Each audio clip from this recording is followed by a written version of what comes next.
Hello dear students, I am Sumit sir और आज मैं लेकर आया हूँ आपके सामने स्टील का लेक्चर नंबर 6। देखिए, स्टील के पिछले वीडियो लेक्चर्स में हम लोग यूनिट 4 कंप्रेशन मेंबर के बारे में पढ़े थे। ठीक है, और कंप्रेशन मेंबर पूरा टॉपिक जो है ख़त्म हो गया था। जो भी उसमें थ्योरी या न्यूमेरिकल्स थे सब मैंने करा दिया था। बस एक टॉपिक और बचा हुआ है, लेसिंग। तो चलिए आज इसको पढ़ते हैं हम लोग। देखिए, पिछले वीडियो लेक्चर्स में मैंने आपको ब्यूल्ट-अप कॉलम के बारे में बताया था। मैंने आपको बताया था कि जब कॉलम का सामर्थ्य एक सेक्शन से नहीं प्राप्त हो पाता है, मतलब एक चैनल सेक्शन या एक आई सेक्शन से हमें आवश्यक सामर्थ्य नहीं प्राप्त हो पाता है, तो हम एक से ज़्यादा सेक्शंस को आपस में जोड़ देते हैं और उस स्थिति में जो कॉलम का निर्माण होता है उसे हम लोग कहते हैं ब्यूल्ट-अप कॉलम सेक्शन। अब जाहिर सी बात है, ब्यूल्ट-अप कॉलम सेक्शन में दो सेक्शंस होंगे या दो से ज़्यादा सेक्शंस होंगे, तो इनको जोड़ने के लिए कोई ना कोई व्यवस्था चाहिए ना, इनको आपस में बांधे रखने के लिए कुछ ना कुछ हमें व्यवस्था लगाना पड़ेगा। तो इसी व्यवस्था को हम लोग कहते हैं लेसिंग या बैटनिंग। मतलब कॉलमों को जोड़ने की जो ये सिस्टम होती है, ये जो प्रणाली होती है, ये लेसिंग कहलाती है अथवा बैटनिंग कहलाती है। तो देखिए, लेसिंग क्या होता है। तो लेसिंग समझने के लिए मैं एक फिगर आपको दिखा रहा हूँ। ये एक 3 डायमेंशनल फिगर है, ठीक है, क्योंकि 2 डायमेंशनल फिगर से थोड़ा जल्दी समझ में नहीं आता है। तो आप एक 3 डायमेंशनल फिगर देखिए। देखिए, आपको इस फिगर में दिख रहा होगा कि यहाँ पे एक ये चैनल सेक्शन है, ठीक है, और इधर भी चैनल सेक्शन है। तो ये दोनों को जोड़ के आपको ब्यूल्ट-अप कॉलम बनाना है। तो अब ब्यूल्ट-अप कॉलम कैसे बनेगा, तो ऊपर यहाँ पे एक प्लेट लगा दिया गया, ठीक है, नीचे भी रहेगा। यहाँ पे ये पूरा फिगर नहीं बनाया गया है, नीचे भी इस तरह की प्लेट नीचे भी रहेगी और बीच में जो खाली जगह मिल रहा है उसमें इस तरह से ऐसे ऐसे छड़ें लगाई गई हैं, ठीक है। इन्हीं चीज़ों को, ये जो छड़ें लगाई गई हैं तिरछी ऐसे ऐसे, इन्हीं छड़ों को हम लोग कहते हैं लेसिंग। ये ऊपर की प्लेट को कहते हैं टाई प्लेट, ठीक है, और ये हमारा सेक्शन है। जैसे यहाँ पे ये चैनल सेक्शन है, यहाँ भी देखिए एक ब्यूल्ट-अप कॉलम बनाया गया है, लेकिन चैनल सेक्शन को थोड़ा सा अलग तरीके से यहाँ रखा गया है। यहाँ ऐसे रखा गया और यहाँ ऐसे रखा गया है, ठीक है। तो यहाँ है और यहाँ भी ऊपर और नीचे टाई प्लेट लगी रहेगी और फिर इस तरह से ऐसे तिरछे छड़ों से जोड़ा गया है। इन्हीं छड़ों को हम लोग कहते हैं लेसिंग, ठीक है। अच्छा, जरूरी नहीं है कि दो ही सेक्शन को जोड़ा जाए, दो से अधिक सेक्शन भी जोड़े जा सकते हैं। जैसे आप इस नीचे के फिगर में देखिए, यहाँ पे, ठीक है, यहाँ पे आप देखिए, तो यहाँ पे चारों कोनों पर 4 एंगल सेक्शन है। इन चारों को, इस तरह का एक न्यूमेरिकल भी मैं पिछले टर्न पे आपको कराया था कि जब 4 एंगल सेक्शन हो चारों कोनों पर, ठीक है, तो 4 एंगल सेक्शन से आपको एक कॉलम बनाना है। तो देखिए, वो यहाँ चारों तरफ टाई प्लेट लगा दिया जाएगा।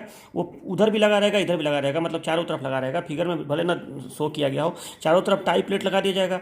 और इस तरह से देखिए, सामने से इस तरह से ऐसे ये लेसिंग लगा दिया गया, इस साइड से भी ये लेसिंग लगा दिया गया, इस साइड से भी लेसिंग लगा रहेगा और इस साइड से भी लेसिंग लगा रहेगा, पीछे वाली साइड से, ठीक है। तो इस तरह से चारों साइड से इसमें लेसिंग लगा रहेगा। जबकि इन वाले में, इसमें जो आपको दिखाया गया है, जब चैनल सेक्शन जोड़ा गया है तो केवल इस साइड से और उस साइड से लेसिंग जुड़ा रहेगा, ठीक है। अब एक बात और कि ये तो हो गया 3 डायमेंशनल फिगर, लेकिन आप अपने नोट्स में 3 डायमेंशनल फिगर नहीं बनाएंगे क्योंकि इसको बनाना बहुत ज़्यादा टफ पड़ता है। तो आप 2 डायमेंशनल फिगर बनाएंगे। कैसे बनाएंगे ये मैं आपको बता रहा हूँ। तो देखिए, अब 2 डायमेंशनल फिगर जब आप बनाएंगे तो जाहिर सी बात है आप टॉप व्यू बनाएंगे और फ्रंट व्यू बनाएंगे। तो देखिए, यहाँ पे मैं बना के दिखाया हूँ, यहाँ पे मैंने ये व्यू बना के मैं दिखाया हूँ।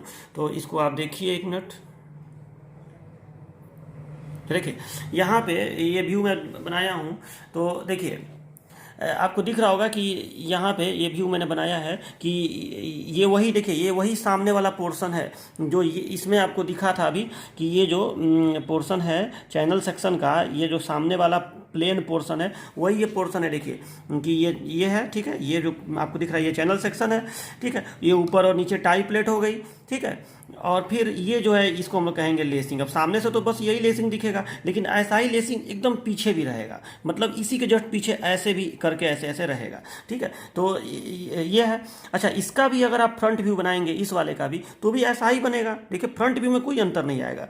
इसका भी सामने से ये दिखेगा, ये दिखेगा और ऐसे ऐसे ऐसे ऐसे इस पर लेसिंग दिखेगा। तो यही फ्रंट व्यू इसका ही बनेगा, ठीक है।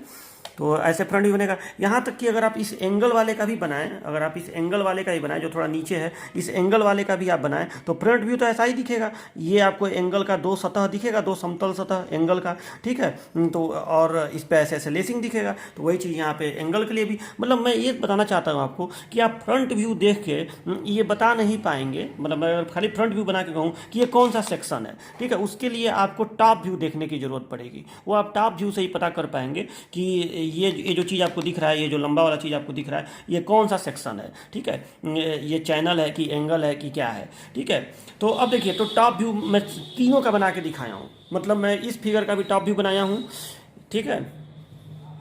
मैं इस फिगर का भी टॉप व्यू बनाया हूँ, इसका भी बनाया हूँ और इसका भी टॉप व्यू बनाया हूँ, इस एंगल वाले का। ठीक है, तो अब देखिए टॉप व्यू कैसे बनेगा। तो इस वाले का आप पहले टॉप व्यू देखिए। ठीक है, तो इस वाले का आप टॉप व्यू देखिए। यहाँ पे इस तरह से दोनों तरफ ऐसे चैनल सेक्शन है। तो देखिए यहाँ पे दिखाया हूँ मैं कि यहाँ पे दोनों तरफ ऐसे चैनल सेक्शन है। ठीक है, और ऊपर और नीचे लेसिंग है। ठीक है, अगर आप यहाँ से काट के ऊपर से देखेंगे तो ये भले ऐसे तिरछा ऐसे है, आपको तो यहाँ पे ऐसे सीधा ऐसे प्लेट दिखेगा, सीधी सी बात है। तो ये जो है ऊपर और नीचे ये लेसिंग है। ठीक है, तो यहाँ पे दिखाया गया है कि इस साइड में भी लेसिंग है, मतलब ये इस साइड में भी लेसिंग है और उस साइड में भी ये लेसिंग है। ठीक है, तो ये आपको टॉप व्यू समझ में आ गया। तो टॉप व्यू देखने से पता चल गया कि एंगल चैनल सेक्शन किस तरह से जुड़ा हुआ है। ठीक है, ऐसे अंदर की तरफ दोनों चैनल सेक्शन हैं और ऊपर ऐसे प्लेटें लगाई गई हैं और रिविट के द्वारा ये जोड़ा गया है। हालांकि ये वेल्डिंग से भी जोड़ा जा सकता है, लेकिन यहाँ पे ये रिविट दिखाया गया है यहाँ पे, तो रिविट से जोड़ा गया है। ऐसे रिविट्स आपको दिखेंगी। ठीक है, अच्छी तरह से इसका देखिए, इसमें चैनल सेक्शन इस तरह से है। तो देखिए इसका टॉप व्यू यहाँ पे मैं बना के दिखाया हूँ कि इस तरह से चैनल सेक्शन ऐसे है और ऊपर नीचे ये लेसिंग प्लेटें लगाई गई हैं, ये लेसिंग लगाया गया है। ठीक है, ठीक है, लेसिंग को लेसिंग बार्स बोल देंगे। लेसिंग प्लेट होता तो ये भी प्लेट ही है, लेकिन उसको लेसिंग बार्स बोलते हैं। ठीक है, तो ये लेसिंग ऐसे लगाया गया है और यहाँ भी ऐसे रिविट से जोड़ा गया है। एंगल वाले का देखिए, ये जो एंगल वाला फिगर मैं आपको अभी दिखाया था, ठीक है, कि चारों कोनों पे 4 एंगल है। तो देखिए इसका फिगर ऐसे बनेगा टॉप व्यू कि यहाँ पे चारों कोनों पे 4 एंगल हैं और यहाँ ऊपर भी लेसिंग, नीचे भी लेसिंग, इस साइड में भी लेसिंग और इस साइड में भी लेसिंग। देखिए एंगल में लगाना पड़ेगा चारों साइड में। क्यों चारों साइड में लगाना पड़ेगा? क्योंकि यहाँ भी गैप है, जाहिर सी बात है। इस साइड में भी, यहाँ फिगर आप देखिए, इस साइड में भी गैप है और इस साइड में भी गैप है, इधर भी गैप है, इधर भी गैप है। तो चारों साइड में आपको लेसिंग लगाना पड़ेगा। ठीक है, तो ये देख के आपको पता चल जाएगा कि टॉप व्यू देखने से ही आपको आइडिया लगेगा कि कौन सा सेक्शन है। फ्रंट व्यू सबका सेम ही बनेगा। फ्रंट व्यू यहाँ जो मैं बना के आपको दिखाया हूँ, ये जो है ये फ्रंट व्यू है। ठीक है, ये जो आपको दिख रहा है ये फ्रंट व्यू है। तो फ्रंट व्यू तो सबका सेम ही बनेगा। ठीक है, सामने से तो सब में ऐसी पट्टियां दिखेंगी, 2 ठे समतल, और उस पर ऐसे लेसिंग ऐसे जुड़ा रहेगा। ठीक है, तो ये हो गया आपका लेसिंग। ठीक है, तो अब अपने कॉपी पे क्या करिएगा कि सबसे पहले आप लोग लेसिंग हेडिंग डाल के, ठीक है, सबसे पहले आप लेसिंग हेडिंग डाल के उसका डिफिनीशन लिखिएगा। क्या लिखिएगा मैं बोल दे रहा हूँ, आप लिख लीजिएगा। क्या लिखेंगे कि जब 2 या 2 से अधिक सेक्शंस को जोड़कर बिल्टअप कॉलम का निर्माण किया जाता है तो उन्हें एक यूनिट के रूप में बांधे रखने के लिए लेसिंग का प्रयोग किया जाता है। बस ये लिख दिया कि जब 2 या 2 से अधिक सेक्शंस को जोड़कर बिल्टअप कॉलम का निर्माण किया जाता है तो उन्हें एक यूनिट के रूप में बांधे रखने के लिए लेसिंग का प्रयोग किया जाता है। ठीक है, उसके बाद आप ये फिगर बना दीजिएगा। ठीक है, और इसको लिख दीजिएगा कि ये फ्रंट व्यू है। ठीक है, ये फ्रंट व्यू है। ये ऊपर और नीचे वाला प्लेट आप नहीं भी दिखाएंगे तो चलेगा। मेन चाहे तो आप लॉन्ग ब्रेक लाइन लगा के दिखा सकते हैं, आप चाहें तो केवल इतना ही बना के दिखा सकते हैं। देखिए वो तो अपना अपना बनाने का है। ठीक है, तो ये फ्रंट भी हो गया लेसिंग का। इसको आप लिख दीजिएगा कि ये क्या है, तो ये टाई प्लेट कहलाता है, ऊपर नीचे जो लगा रहता है। ठीक है, तो टाई प्लेट हो गया और इसी को हम लोग कहेंगे लेसिंग। ये जो चीज़ आपको दिख रहा है यही तो लेसिंग है ना, तो इसको हम लोग बोलते हैं लेसिंग। ठीक है, लेसिंग, चलिए LACING, और इसमें हो गया। और ये आपका सेक्शन है। ठीक है, अब ये सेक्शन कोई भी हो सकता है। ठीक है, ये जो है आपका यही सेक्शन है, रोल्ड स्टील सेक्शन। अब ये एंगल सेक्शन भी हो सकता है, ये चैनल सेक्शन भी हो सकता है और ये एंगल सेक्शन भी हो सकता है। एंगल सेक्शन होगा तो चारों कोनों पे होगा और चैनल होगा तो दोनों तरफ होगा। ठीक है, और ये उसका टॉप भी बनाया गया है। इसको क्या बोलेंगे, तो इसको बोलेंगे कि इसको बोलेंगे कि 2 channels connected face to face. ये फेस टू फेस कनेक्शन है और ये बैक टू बैक कनेक्शन है। ठीक है, 2 channels connected back to back. और इसको क्या बोलेंगे, 4 चैनल्स फॉर्मिंग बॉक्स। इसको बोलते हैं कि 4 चैनल्स फॉर्मिंग बॉक्स, मतलब ये बॉक्स के रूप में 4 चैनल को जोड़ा गया है। ठीक है, तो ये आपको समझ में आएगा। चैनल बॉक्स के रूप में 4 एंगल्स को जोड़ा गया है। ठीक है, और इस वाले में ऊपर नीचे इधर और इधर चारों तरफ ये लेसिंग आपको टॉप व्यू में नजर आएगा। ठीक है, जिसका मैं यहाँ पे फिगर आपको अभी दिखाया हूँ ना, इस तरह से। ठीक है, तो ये हो गया। तो आप इसको लिख दीजिएगा। इस फिगर के नीचे क्या लिखेंगे कि 2 channels connected back to back, connected face to face, 2 channels connected back to back और 4 angles forming box. Student, lacing का जो सिस्टम होता है वो 2 प्रकार का होता है। ठीक है, एक होता है सिंगल लेसिंग। तो देखिए यहाँ पे जो दिखाया गया है सिंगल लेसिंग है। सिंगल लेसिंग में क्या होता है कि इसमें जो लेसिंग इस प्रकार से जुड़े होते हैं कि वो क्रमागत त्रिभुजों का निर्माण करते हैं। ठीक है, ट्राइंगल्स। देखिए यहाँ पे यहाँ त्रिभुज बन रहा है, यहाँ त्रिभुज बन रहा है। मतलब सीधी सी बात यह है कि लेसिंग इस तरह से ऐसे जुड़ा रहता है, इस तरह से। ठीक है, लेसिंग जो है इस तरह से ऐसे त्रिभुज का वो निर्माण करेगा इस तरह से, ठीक है। इस तरह से ऐसे लेसिंग जुड़ा रहेगा इसमें, ठीक है। अभी आपको नज़र नहीं आ रहा होगा, एक सेकेंड, ठीक है। तो लेसिंग इस तरह से जुड़ा होता है, ठीक है। इस तरह से त्रिभुज का निर्माण करेगा। और दूसरा होता है जिसको कहते हैं सिंगल लेसिंग, ठीक है, सिंगल लेसिंग। और डबल लेसिंग में क्या होता है कि लेसिंग क्रॉस के रूप में जुड़े रहते हैं इस तरह से, ठीक है। इस तरह से ऐसे लेसिंग जुड़े रहते हैं, ठीक है। तो इसका फिगर काफ़ी अच्छा फिगर यहाँ पे बना के दिखाया गया है, ठीक है। आपको ये, आप इस फिगर को देखेंगे तो आपको समझ में आ जाएगा, ठीक है। यहाँ पे इस फिगर को आप देखिए तो दोनों आपका क्रॉस, ये जो है देखिए यहाँ पे क्रॉस वाला लेसिंग भी दिखाया गया है, ठीक है। देखिए यहाँ पे क्रॉस बना है और ये वाला लेसिंग भी दिखाया गया है, सिंगल लेसिंग भी यहाँ पे आपको, यहाँ देखिए तो आपको सिंगल लेसिंग यहाँ पे दिखाया गया है, ठीक है। यहाँ भी दिखाया गया है, ठीक है। यहाँ भी देखिए तो यहाँ पे भी लेसिंग ही दिखाया गया है, ठीक है। ये भी क्रॉस वाला लेसिंग है, ठीक है। इसको डबल लेसिंग हम लोग बोलते हैं। तो ये डबल लेसिंग है। डबल लेसिंग में देखिए ये जो क्षैतिज प्लेट बीच बीच में जोड़ी गई है इसको हम लोग कहते हैं बैटन। ये जो क्षैतिज प्लेटें जोड़ी गई हैं इसी को हम लोग बैटन कहते हैं। कभी कभी केवल बैटन से ही हम लोग कॉलम को जोड़ते हैं तो उसी को हम लोग कहते हैं बैटनिंग, मतलब इसको कहते हैं लेसिंग। और जब केवल ये क्षैतिज प्लेटें लगाई जाएँ तो उसको हम लोग बैटनिंग कहते हैं, ठीक है। लगाने की जो प्रक्रिया है उसको बैटनिंग कहते हैं और इस क्षैतिज प्लेटों को बैटन बोला जाता है, ठीक है। तो ये दोनों विधियों का हम लोग प्रयोग करते हैं, कभी लेसिंग का भी करते हैं, कभी बैटन का भी करते हैं। लेसिंग और बैटन में मेन अंतर ये होता है कि लेसिंग तिरछी छड़ें होती हैं और बैटन जो होता है वो हॉरिजेंटल एकदम क्षैतिज छड़ें होती हैं, ठीक है। तो ये हो गया आपका बैटन। और आपको तो आप दूसरा हेडिंग अपने कॉपी पे, पहला हेडिंग लेसिंग डाल के उसका डिफिनेशन लिख के और वो फिगर बना दीजिएगा जो अभी दिखाया हूँ। और दूसरा हेडिंग क्या करेंगे, दूसरा हेडिंग ये करेंगे कि आप लिखेंगे सिस्टम ऑफ लेसिंग, ठीक है। और लिखिएगा लेसिंग का सिस्टम दो प्रकार का होता है, एक होता है सिंगल लेसिंग और दूसरा होता है डबल लेसिंग। सिंगल लेसिंग में आप ये फिगर बना दीजिएगा और इसमें लिख दीजिएगा कि इसमें लेसिंग इस प्रकार से जुड़े होते हैं कि क्रमागत त्रिभुजों का निर्माण होता है, क्रमागत त्रिभुजों का निर्माण होता है, ठीक है। कि इसमें लेसिंग इस प्रकार जुड़े होते हैं कि लेसिंग क्रॉस बनाते हुए जुड़े होते हैं। बस इतना लिख दीजिएगा कि इस सिस्टम में लेसिंग क्रॉस बनाते हुए जुड़े होते हैं, ठीक है। तो इसको हम लोग डबल लेसिंग कहते हैं। आप चाहें तो ये भी बना सकते हैं और चाहें तो आप ये वाला फिगर भी बना सकते हैं, ओके, ठीक है। तो यही वाला बना लीजिएगा, इसका आप स्क्रीनशॉट ले लीजिएगा, ठीक है। इसका आप स्क्रीनशॉट, थोड़ा सा मैं इसको बड़ा कर दिया हूँ ना, तो आप इसका स्क्रीनशॉट ले लीजिएगा और इसी को बना लीजिएगा, ठीक। तो यही वाला आपका डबल लेसिंग हो गया, ठीक है। इसी फिगर को आप बना लीजिएगा, ये डबल लेसिंग हो गया। और सिंगल लेसिंग में आप इसको बना लीजिएगा, ठीक है। ये जो फिगर अभी मैं दिखाया था ये वाला फिगर, ठीक है। इस फिगर को आप सिंगल लेसिंग में बना लीजिएगा, ठीक है। ये वाला फिगर, ठीक है। अब देखिए, अब हमारा अगला हेडिंग रहेगा डिजाइन स्पेसिफिकेशंस ऑफ लेसिंग, ठीक है। इंपॉर्टेंट हेडिंग है, एग्जाम में पूछा जाता है इसको, ठीक है। तो देखिए डिजाइन स्पेसिफिकेशन क्या होता है। तो इसमें सबसे पहला ये होगा कि देखिए लेसिंग जो है, जब हम लोग लेसिंग से बिल्टअप कॉलम का निर्माण करते हैं तो उसमें ये ध्यान दिया जाता है कि जो आर एक्स एक्स है और जो आर वाई वाई है, तो आर वाई वाई का मान सदैव बड़ा हो आर एक्स एक्स से, ठीक है। आर वाई का मान सदैव बड़ा हो आर एक्स एक्स से। कहने का मतलब यह है कि यहाँ देखिए, आप इस फिगर को देखिए तो आपको ये बात समझ में आएगा। यहाँ पे अगर मैं 3 तरह का सेक्शन बनाया हूँ, आपको अभी दिखाया ही था, ठीक है। तो किसी भी आप एक की बात करिए, तो मान लो कि मैं इसी वाले की बात कर रहा हूँ, तो इस वाले को आप कहेंगे यक्स एक्सिस, इसको आप कहेंगे यक्स एक्सिस और इसको आप कहेंगे वाई एक्सिस, ठीक है। इसको आप कहेंगे वाई एक्सिस। तो अब देखिए वाई इसको कहेंगे एक्स। तो देखिए अगर आप पहले रेडियस ऑफ गायरेशन को छोड़िए, पहले आप मोमेंट ऑफ इनर्शिया की बात करिए। ये बताइए कि मोमेंट ऑफ इनर्शिया ज़्यादा होना या कम होना क्या चीज़ को सूचित करता है। तो मैं आपको बताया था कि moment of inertia resistance to rotation होता है। रेजिस्टेंस टू रोटेशन मतलब मोमेंट ऑफ इनर्शिया अगर इसके परितः ज़्यादा होगा, अगर मोमेंट ऑफ इनर्शिया इसके परितः ज़्यादा होगा तो उसका मतलब क्या हुआ, उसका मतलब ये हुआ कि रेडियस ऑफ गायरेशन भी इसी के परितः ज़्यादा होगा, ठीक है। और रेडियस ऑफ गायरेशन अगर इसके परितः ज़्यादा होगा तो स्लेंडरनेस रेशियो इसके परितः क्या होगा, कम होगा। और स्लेंडरनेस रेशियो जितना कम हो उतना ही बढ़िया।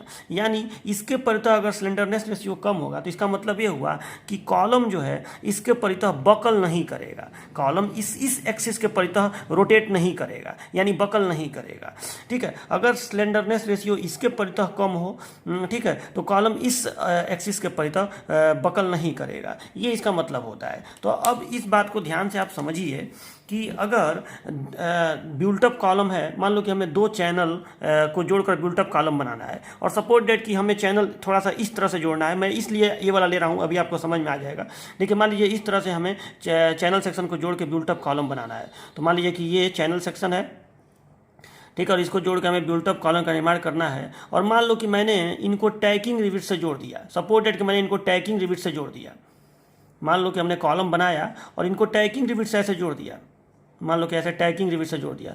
तो आप बताइए ऐसे में क्या नुकसान होगा। तो ऐसे में देखो नुकसान क्या होगा कि ये जो कॉलम है ना वो इस एक्सिस के परितः, ये जो आपको वाई वाई एक्सिस दिख रहा है इसके परितः ये बकल कर जाएगा, इसके परितः ये बकल कर जाएगा, इसके परितः नहीं करेगा, इस एक्सिस के परितः बकल नहीं करेगा, एक्स एक्स के परितः, लेकिन ये बहुत जल्दी वाई वाई अक्ष के परितः बकल कर जाएगा। क्यों वाई वाई अक्ष के परितः बकल कर जाएगा? क्योंकि जब आप इसका मोमेंट ऑफ इनर्शिया निकालेंगे तो इसके परितः तो मोमेंट ऑफ इनर्शिया ठीक ठाक आएगा, लेकिन इसके परितः इसका मोमेंट ऑफ इनर्शिया बहुत कम आएगा, इसके परितः इसका मोमेंट ऑफ इनर्शिया बहुत कम आएगा। ठीक है, तो जब इसके परितः इसका मोमेंट ऑफ इनर्शिया कम आएगा तो रेडियस ऑफ गायरेशन भी कम आएगा। ठीक है, रेडियस ऑफ गायरेशन भी जाहिर सी बात है कम आएगा, और रेडियस ऑफ गायरेशन कम आएगा तो इसका लेमडा, इस एक्सिस के परितः जो लेमडा आएगा स्लेंडरनेस रेशियो वो ज़्यादा आ जाएगा, और लेमडा ज़्यादा आना मतलब बकलिंग होना। ठीक है, अगर moment of inertia y y के परितः कम है तो इस कॉलम का बकलिंग वाई वाई के परितः होगा, और वाई वाई के परितः बकलिंग होने का मतलब क्या हुआ? जैसे ये कॉलम है, मान लीजिए कि ये कॉलम है, तो वाई वाई के परितः बकलिंग होने का मतलब ये हुआ कि ऐसे बकलिंग होना, इस तरह से।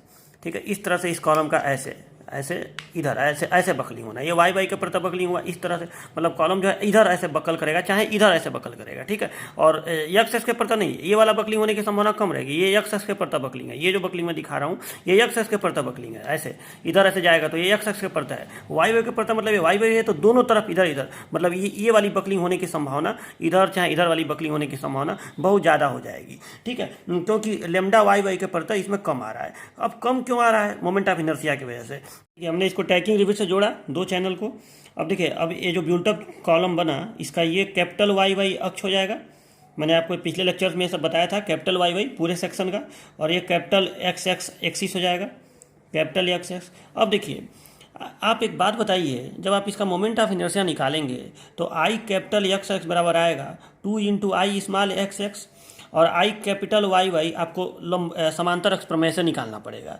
ठीक है, अब एक बात आप कभी भी ध्यान से देखिएगा, कोई भी स्टील टेबल उठा के आप देखिए किसी भी चैनल सेक्शन का, ठीक है, या आई सेक्शन का भी या चैनल सेक्शन का भी, जो आई एक्स एक्स होता है ना ये बहुत ज़्यादा होता है, ये आई एक्स एक्स बहुत ज़्यादा होता है, मतलब इतना ज़्यादा होता है कि अगर आई एक्स एक्स 250 है तो आई वाई वाई करीब 12 या 13, मतलब 250 गुणे 10 पे घात समथिंग है, तो ये 12 गुणे 10 पे घात समथिंग होगा, मतलब इतना ज़्यादा का डिफरेंस। आई वाई वाई बहुत कम होता है और आई एक्स एक्स बहुत ज़्यादा होता है। अब इसका मतलब क्या हुआ? इसका मतलब ये हुआ कि मान लो कि एक सिंगल चैनल ही है, मान लो कि एक सिंगल चैनल है, ठीक है, एक सिंगल चैनल है और इसका आप कॉलम बनाए तो इसका इस अक्ष के परितः बकलिंग होने की संभावना बहुत कम होगी। इस अक्ष के परितः बकलिंग, इस अक्ष के परितः बकलिंग का मतलब क्या हुआ कि ये वाली बकलिंग, इस अक्ष के परितः बकलिंग का मतलब क्या हुआ कि ऐसे, जैसे ये कॉलम है तो ऐसे ऐसे, यक्स अक्ष के परितः बकलिंग का मतलब ऐसे उधर की तरफ बकलिंग, उधर, ठीक है, उधर की तरफ ऐसे बकलिंग, ये यक्स अक्ष के परितः है। ठीक है, और वाई वाई के परितः का बकलिंग का मतलब क्या हुआ? ऐसे इधर इधर इधर वाला बकलिंग, ठीक है,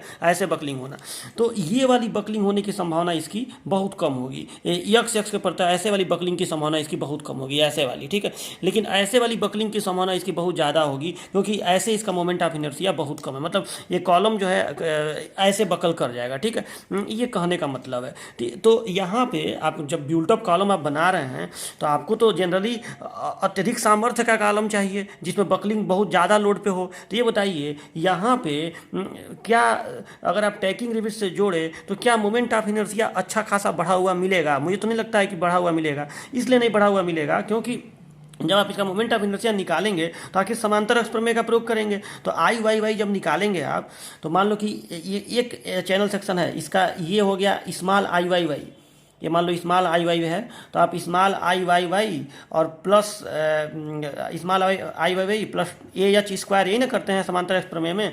तो यहाँ पे ये दूरी बहुत ज़्यादा कम है, मतलब इस अक्ष और जो पूरे सेक्शन का अक्ष है उन दोनों के बीच की दूरी इतनी ज़्यादा कम है कि मोमेंट ऑफ इनर्शिया किसी मतलब एक जो यहाँ पे चैनल जुड़ा है बिल्ट अप कॉलम में, जो एक ये चैनल जुड़ा है उसका मोमेंट ऑफ इनर्शिया काफ़ी कम आएगा, ठीक है। तो लेकिन अगर आप इस दूरी को इंक्रीज कर दें, अगर आप इन दोनों के बीच की दूरी को ऐसे इंक्रीज कर दें, सोचिए ज़रा सा कि अगर आप ये दूरी ऐसे इंक्रीज कर दें इस तरह से, मैं थोड़ा सा रफली फिगर बना रहा हूँ, मान लो कि आप इस दूरी को ऐसे इंक्रीज कर दिए, तो अगर आप इस दोनों के बीच की दूरी को इंक्रीज कर दिए तो देखो ये मोमेंट ऑफ इनर्शिया तो नहीं बदलेगा, ये तो अभी भी उतना ही रहेगा जितना पहले था, अभी भी 2 इंटू आई स्मॉल एक्स एक्स होगा, आई कैपिटल एक्स एक्स का मान, ठीक है, ये तो नहीं बदलेगा। लेकिन ये हमारे लिए प्रॉब्लम है भी नहीं, क्योंकि इतना ज़्यादा है कि ये हमारे लिए बहुत ज़्यादा टेंशन की बात नहीं है। कॉलम का इसके परितः बकलिंग, इसके परितः बकलिंग यानी ऐसे वाला बकलिंग, इधर इधर वाला बकलिंग, ठीक है, ये वाला बकलिंग होने की संभावना बहुत कम है। लेकिन हमें वाई वाई के परितः मोमेंट ऑफ इनर्शिया ज़्यादा चाहिए, वाई वाई के परितः मोमेंट ऑफ इनर्शिया, क्योंकि हमें कॉलम का ये वाला बकलिंग रोकना है, वाई वाई के परितः बकलिंग रोकना है, ठीक है। तो उस कंडीशन में हमें इस ये जो एक्सिस है हमारा आई कैपिटल वाई वाई जो हमारा बन रहा है, ये हमें ज़्यादा चाहिए, ठीक है। तो इसके लिए हमें इस स्पेसिंग को बढ़ाना पड़ेगा, क्योंकि जब स्पेसिंग बढ़ जाएगा तब आप जब समांतर अक्ष में लगा के मोमेंट ऑफ इनर्शिया निकालेंगे, तो अब देखिए अब आपका स्मॉल वाई वाई जो है, स्मॉल वाई वाई एक्सिस तो अब यहाँ पे है, तो जाहिर सी बात है अब ये स्पेसिंग ज़्यादा हो गया। तो जब आप समांतर अक्ष में लगाएंगे तो आई कैपिटल वाई वाई बराबर क्या लिखेंगे, i small y y plus a h square, तो यहाँ पे एच ज़्यादा हो गया कि नहीं, ठीक है। तो जाहिर सी बात है मोमेंट ऑफ इनर्शिया ज़्यादा आएगा, और फिर आप डबल करेंगे, इधर का भी तो करेंगे तो ज़्यादा मोमेंट ऑफ इनर्शिया मिलेगा। अगर आप पास पास रखे हैं तो I Y Y I capital Y Y कम मिल रहा है, अगर आप दूर दूर रखे हैं तो आई कैपिटल वाई वाई ज़्यादा मिल रहा है, ठीक है। तो यही वजह है कि जब हम लोग बिल्ट अप कॉलम बनाते हैं तो टैकिंग रिविट का प्रयोग नहीं करते हैं। क्यों हम लोग लेसिंग का ही प्रयोग करते हैं, या क्यों बैटनिंग का ही प्रयोग करते हैं, इसलिए कि हम इसके स्पेसिंग को ज़्यादा करते हैं। स्पेसिंग को तब तक उतना ज़्यादा करते हैं कि हमें ये जो आई कैपिटल वाई वाई है ये आई कैपिटल एक्स एक्स से ज़्यादा हो जाए। या देखो यहाँ पे मेन मतलब मोमेंट ऑफ इनर्शिया से नहीं है, मेन मतलब है हमें वैसे मोमेंट ऑफ इनर्शिया ज़्यादा होगा तो जाहिर सी बात है रेडियस ऑफ गायरेशन भी ज़्यादा होगा, लेकिन आप डिफिनीशन में मोमेंट ऑफ इनर्शिया नहीं लिखेंगे, क्योंकि जनरली बकलिंग को प्रभावित करने वाला जो मेन कारक है वो रेडियस ऑफ गायरेशन है। क्योंकि आपको मालूम है कि लेमडा जो स्लेंडरनेस रेशियो है यही अब बताता है कि बकलिंग होगा कि नहीं। लेमडा, आखिर लेमडा किस चीज़ का सूचक है, लेमडा यही तो बताता है कि क्रॉस सेक्शन की तुलना में लंबाई कितनी ज़्यादा है।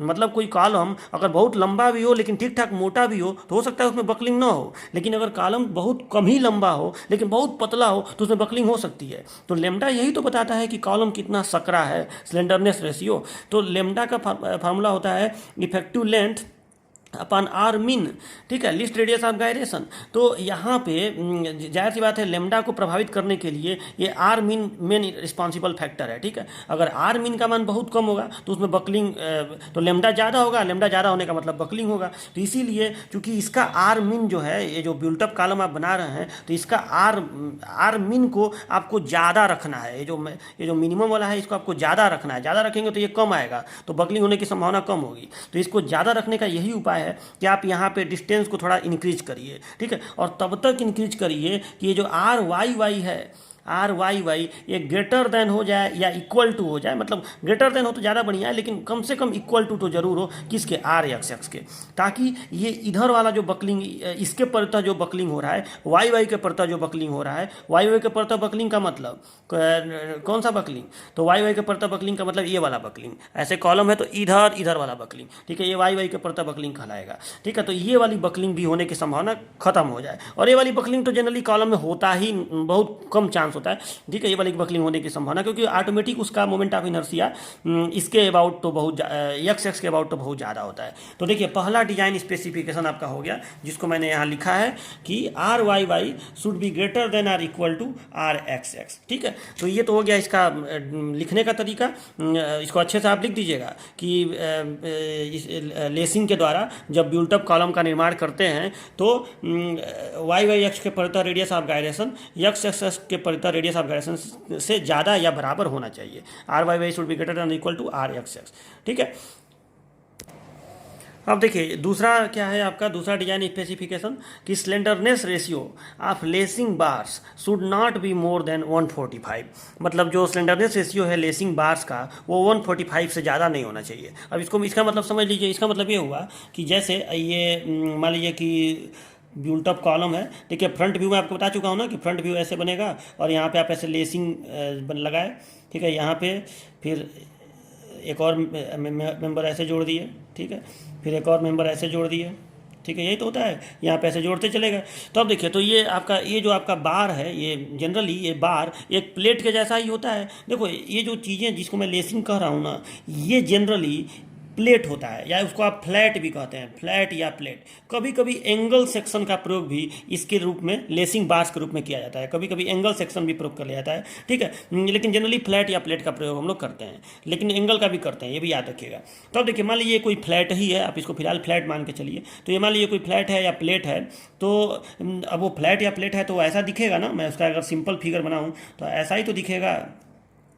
अगर एक फ्लैट या प्लेट है तो ऐसा ही तो दिखेगा, थ्री डायमेंशनल व्यू ऐसा दिखेगा कि नहीं, ठीक है। ये हो जाएगी उसकी लंबाई, ठीक है, ये उसका लेंथ हो जाएगा, इसका लेंथ, ठीक है, और ये इसका अनुप्रस्थ काट है। अगर मैं केवल अनुप्रस्थ काट का फिगर बनाऊं, केवल अनुप्रस्थ काट का ऐसे फिगर बनाऊं तो अनुप्रस्थ काट ऐसे दिखेगा ना, ठीक है। चलो मान लो मैं इसको डी कह रहा हूं और इसको कैपिटल डी कह रहा हूं, इसको स्मॉल डी, इसको कैपिटल डी, ठीक है।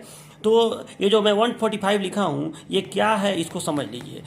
ये चीज़ है कि अगर आप इस केवल लेसिंग बार का इफेक्टिव लेंथ, आप केवल इस लेसिंग बार का effective length upon r min करें तो जो आएगा वो इस लेसिंग बार का लेमडा कहलाएगा। कॉलम वॉलम के लेमडा से यहाँ मतलब नहीं है, वो उस लेसिंग बार का लेमडा कहलाएगा, इस लेसिंग बार का effective length upon r min. अब रहा सवाल कि इसका इफेक्टिव लेंथ क्या होगा और इसका आर मीन क्या होगा। तो पहले मैं आपको आर मीन के बारे में बताने जा रहा हूँ। तो देखिए इसका ये जो आप अनुप्रस्थ काट बनाए हैं, इसका भी अगर आप दो ठे अक्ष बनाए ऐसे ऐसे ऐसे ऐसे दो ठे अक्ष बनाए तो इसमें भी एक्स एक्स अक्ष और वाई वाई अक्ष है कि नहीं बताइए। और इसके पर तभी आप मोमेंट ऑफ इनर्शिया निकालें तो आई एक्स एक्स आई वाई वाई आएगा कि नहीं, और कोई ना कोई एक मोमेंट ऑफ इनर्शिया न्यूनतम होगा कि नहीं। तो इसका भी कोई ना कोई एक रेडियस ऑफ गायरेशन, मतलब आर मीन अगर आप निकालेंगे तो अंडर रूट आई मीन अपान ए हो जाएगा, ठीक है, जहाँ पे ए लंबाई गुणा चौड़ाई होगा, डी इंटू डी, ठीक है। इसका एरिया, और आई मीन क्या होगा, जो यहाँ पे आप निकाल रहे हैं आई एक्स एक्स और आई वाई वाई, उन दोनों में छोटा वाला, ठीक है। तो आर मीन हो गया अंडर रूट आई मीन अपान ए, तो ये हो गया आपका आर मीन। तो आर मीन के बारे में तो समझ में आ गया कि आर मीन आप कैसे निकालेंगे। और ये यल क्या है, तो यल है इसका इफेक्टिव लेंथ। तो देखो इफेक्टिव लेंथ किसको कहते हैं, तो इफेक्टिव लेंथ यहाँ से यहाँ तक की ये जो लंबाई मैं दिखाया हूँ ये कहलाएगा एक्चुअल लेंथ, जो लेसिंग बार है। तो कभी कभी एक्चुअल लेंथ ही इफेक्टिव लेंथ होता है, कब, जब यहाँ पे सिंगल रिविट का प्रयोग किया जाए। याद रखिए इस बात को कि जब सिंगल रिविट का हम लोग प्रयोग करेंगे तो ये लंबाई मतलब यहाँ से यहाँ तक, जनरली देखो एक्चुअल लेंथ नहीं, थोड़ा सा ये इसको याद रखिएगा, एक्चुअल लेंथ नहीं, जनरली इफेक्टिव लेंथ इसको बोलते हैं। अगर रिविट लगा हो सिंगल रिविट तो रिविट के सेंटर से सेंटर तक, रिविट के सेंटर से सेंटर तक जो डिस्टेंस होता है उसी को हम लोग कहते हैं इफेक्टिव लेंथ, ठीक है। रिविट के सेंटर से सेंटर तक जो डिस्टेंस होगा उसी को हम लोग इफेक्टिव लेंथ कहते हैं, ओके। और अगर डबल रिविट लगा हो तब, अगर यहाँ पे डबल रिविट, मान लो यहाँ पे दो रिविट से जोड़ा गया हो, तब 0.7 एल लेंगे, ठीक है, तब 0.7 एल लेंगे, ओके। तो ये बात याद रखिएगा कि जब डबल रिविट लगा हो तो 0.7 एल, और जब सिंगल रिविट लगा हो तो एल ही लेंगे, मतलब सेंटर से सेंटर का डिस्टेंस हम लोग लेंगे, ठीक है। और अगर वेल्डेड हो तब, मान लो कि यहाँ पे लेसिंग बार को वेल्डिंग से जोड़ा गया है, तभी भी 0.7 एल लेंगे, ठीक है। तो ये याद रखिएगा, वेल्डिंग हो तो 0.7 एल, डबल रिविट हो तो 0.7 एल, और अगर सिंगल रिविट हो तो एल लेंगे, जहाँ पे एल क्या है, center to center distance between lacing bar, ठीक है। तो आपको समझ में आ गया ना कि effective length upon r min का मतलब यहाँ पे क्या हुआ, आर मीन इसके सेक्शन का आर मीन, ठीक है, लेसिंग बार के सेक्शन का, और इफेक्टिव लेंथ लेसिंग बार का इफेक्टिव लेंथ। तो इन दोनों का जब भाग देंगे तो वो कहलाएगा लेसिंग बार का स्लेंडरनेस रेशियो। तो slenderness ratio of lacing bar should not be more than 145, ठीक है। तो मतलब इसको ये करने पर जो आएगा वो 145 से बड़ा नहीं होना चाहिए, ठीक है। इफेक्टिव लेंथ को मैं इसी फिगर में, ये जो फिगर आप बनाएंगे तो इसमें इफेक्टिव लेंथ को आप कहीं एक जगह दिखा दीजिएगा। तो इफेक्टिव लेंथ को मैं यहाँ पे ऐसे दिखा दे रहा हूँ कि इसको हम लोग इफेक्टिव लेंथ कहेंगे इस रिविट से, ठीक है। जैसे यहाँ पे सिंगल रिविट से मैं जोड़ा हूँ, जनरली देखो सिंगल रिविट का प्रयोग हम लोग ज़्यादा करते हैं, ठीक है। तो यहाँ से लेकर और इस जगह तक हम लोग इसका कहेंगे लेंथ, और इसको मैं L1 लिखा हूँ। तो L1 क्यों लिखा हूँ, क्योंकि जनरली स्मॉल एल का प्रयोग हम लोग कॉलम के इफेक्टिव लेंथ के लिए, यहाँ पे कॉलम भी तो है, तो कॉलम की इफेक्टिव लेंथ के लिए हम लोग स्मॉल एल का प्रयोग करते हैं। तो इसके लिए अलग अक्षर मैं L1 का यूज कर रहा हूँ, ठीक है। तो ये L1 हो गया। तो अब अगला हेडिंग यहाँ पे मैं इफेक्टिव लेंथ ही बता दे रहा हूँ कि व्हाट इज इफेक्टिव लेंथ। तो तीसरा आपका हो जाएगा effective length of lacing bar, ठीक है, effective length of lacing bar. तो लेसिंग बार का इफेक्टिव लेंथ बस इसमें ये बता देंगे, इसको मैं L1 लिख रहा हूँ, L1। तो L1 का मान कितना रहेगा, तो L1 का मान रहेगा, L1 का मान L1 ही रहेगा जब सिंगल लेसिंग हो, ठीक है। इसको मैं ना effective length of lacing bar को L इफेक्टिव लिख दे रहा हूँ यहाँ पे। तो L इफेक्टिव जो है, L इफेक्टिव ये L1 के बराबर होगा। L1 क्या है, center to center distance between rivet, ठीक है। तो L इफेक्टिव जो है L1 के बराबर होगा जब सिंगल लेसिंग हो, तब सिंगल लेसिंग हो और सिंगल रिविट से जुड़ा हो, single lacing connected by single rivet, ठीक है। Single lacing connected by single rivet अगर जुड़ा हो तो उस कंडीशन में L इफेक्टिव बराबर L1 होगा और L इफेक्टिव बराबर 0.7 L1 होगा। कब, जब single lacing connected by double rivet हो, ठीक है। Single lacing connected by double rivet, connected by double rivet, और इसका मान 0.7 L1 होगा कब, जब single rivet connected by single lacing connected by welded, ठीक है। या आप क्यों लिख दीजिए वेल्डेड लेसिंग, आप इसको लिख दीजिए वेल्डेड लेसिंग। जब ये वेल्डिंग से जुड़ा हो तभी भी 0.7 L1 हम लोग लेंगे, ठीक है। और यहाँ पे L1 क्या है, तो center to center distance between rivet. अगर डबल रिविट हो तो आउटर रिविट, मतलब मान लो कि यहाँ पे ऐसे है और यहाँ पे डबल रिविट है, यहाँ पे डबल रिविट है, तो ये जो आउटर रिविट है इसके बीच का ये सेंटर टू सेंटर डिस्टेंस आपका L1 कहलाएगा, ठीक है। तो L1 वही है, और सिंगल रिविट है तो कोई समस्या ही नहीं है, तो center to center distance between rivet हो गया, ठीक है। तो ये होता है L1, और वेल्डेड लेसिंग हो तो 0.7 L1 लेंगे हम लोग, ठीक है। तो ये हो गया effective length of lacing bar. अब देखिए अगला स्पेसिफिकेशन है विड्थ ऑफ लेसिंग बार, ठीक है। ये जो लेसिंग मैं अभी आपको दिखाया था, लेसिंग एक तरह का फ्लैट है, ठीक है। तो अब जाहिर सी बात है, ऐसे मैं आपको करके दिखाया था ना, ठीक है, इस तरह से। तो मान लीजिए कि लेसिंग की जो छड़ें हैं, जैसे यहाँ पे आप देखिए, तो यहाँ पे जो छड़ें आपको दिख रही हैं लेसिंग वाली, तो देखो ये तो इसका लेंथ हो गया इस तरह से, और ये इसका विड्थ हो गया। ये जो चीज़ आपको दिख रहा है यहाँ से यहाँ तक, ये विड्थ है, ठीक है। मतलब इस तरह की अगर लेसिंग बार है, ठीक है, तो ये चीज़ इसका विड्थ है और ये चीज़ इसका थिकनेस है, ये इसको आप थिकनेस कहेंगे, ठीक है। ये इसका थिकनेस है और ये इसका विड्थ है। तो ये विड्थ कितना लेंगे, तो ये विड्थ डिपेंड करता है रिविट के डाया पर, मतलब किस रिविट से आप लेसिंग का कनेक्शन किए हैं। तो अगर रिविट का डाया 16, 18, 20, 22, ये कोड ने दिया है कि इसका डाया अगर 16, 18, 20 या 22, जनरली यही 4 रिविट प्रयोग करते हैं लेसिंग को कनेक्ट करने के लिए। तो अगर 16, 18, 20 या 22 का हो तो minimum width of lacing bar, मतलब ये मिनिमम का बताएगा कि मिनिमम इतना रखेंगे, उससे थोड़ा ज़्यादा रख सकते हैं लेकिन मिनिमम उससे कम नहीं रख सकते हैं। तो 16 के लिए है 50, ये mm में है, ठीक है। तो मतलब मिनिमम आपको 50 रखना ही रखना है। 18 के लिए है 55, ठीक है, और 20 के लिए है 60 और 22 के लिए 65। देखिए कंपटीशन के पॉइंट ऑफ व्यू से थोड़ा सा ये लेसिंग टॉपिक जो है इंपॉर्टेंट है, क्योंकि इस तरह की चीज़ें जो है रटने वाली चीज़ें जो हैं एग्जाम में कई बार पूछी जाती हैं, ठीक है, जेई वगैरह के कंपटीशन में। तो इसको आप अच्छे से याद रखिएगा, लगभग 3 गुना याद रखिएगा, ठीक है। 16 तियाँ 48 है, तो लगभग 48 से थोड़ा सा ज़्यादा है ये। 18 तियाँ 54, तो ये भी देखिए थोड़ा ज़्यादा है। 20 तियाँ ये तो एकदम 3 गुना ही है, और ये 22 तियाँ 66, लेकिन ये थोड़ा सा 3 गुना से कम है। तो लगभग में 3 गुना के आसपास में ये रहता है, याद रखिएगा, ठीक है। तो 16 के लिए 50, 18 के लिए 55, 20 के लिए मिनिमम 60 और 22 के लिए 65। ये विड्थ ऑफ लेसिंग बार हो गया, इतना मतलब हम लोग चौड़ाई रखेंगे लेसिंग बार का। ओके, तो ये सब स्पेसिफिकेशन हो गया। तो ऐसे आपको कॉपी पे लिखते जाना है सारा चीज़, ठीक है। अगला है थिकनेस ऑफ लेसिंग।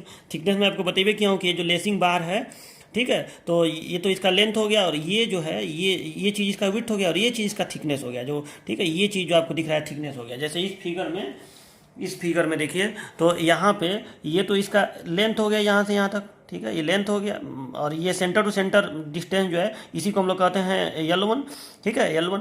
तो अब देखिए, तो ये इसका लेंथ हो गया, लेकिन इस लेसिंग बार में थोड़ी मोटाई भी तो होगी ना। वो मोटाई कहाँ दिख रहा है, देखो ऊपर से देखने पर दिख रहा है, ठीक है। जब आप ऊपर से यहाँ ऐसे काट के जब इसका आप ऊपर से टॉप व्यू देखेंगे तो देखो ये मोटाई दिख रही है। तो ये इसकी मोटाई जो है, ये इसका मोटाई है लेसिंग बार का, ये T है, ठीक।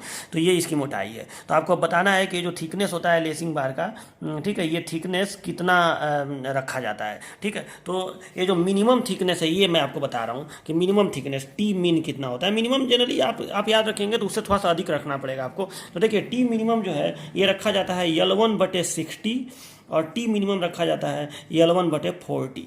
अब कब 60 रखेंगे और कब 40 रखेंगे ये आपको याद रखना है।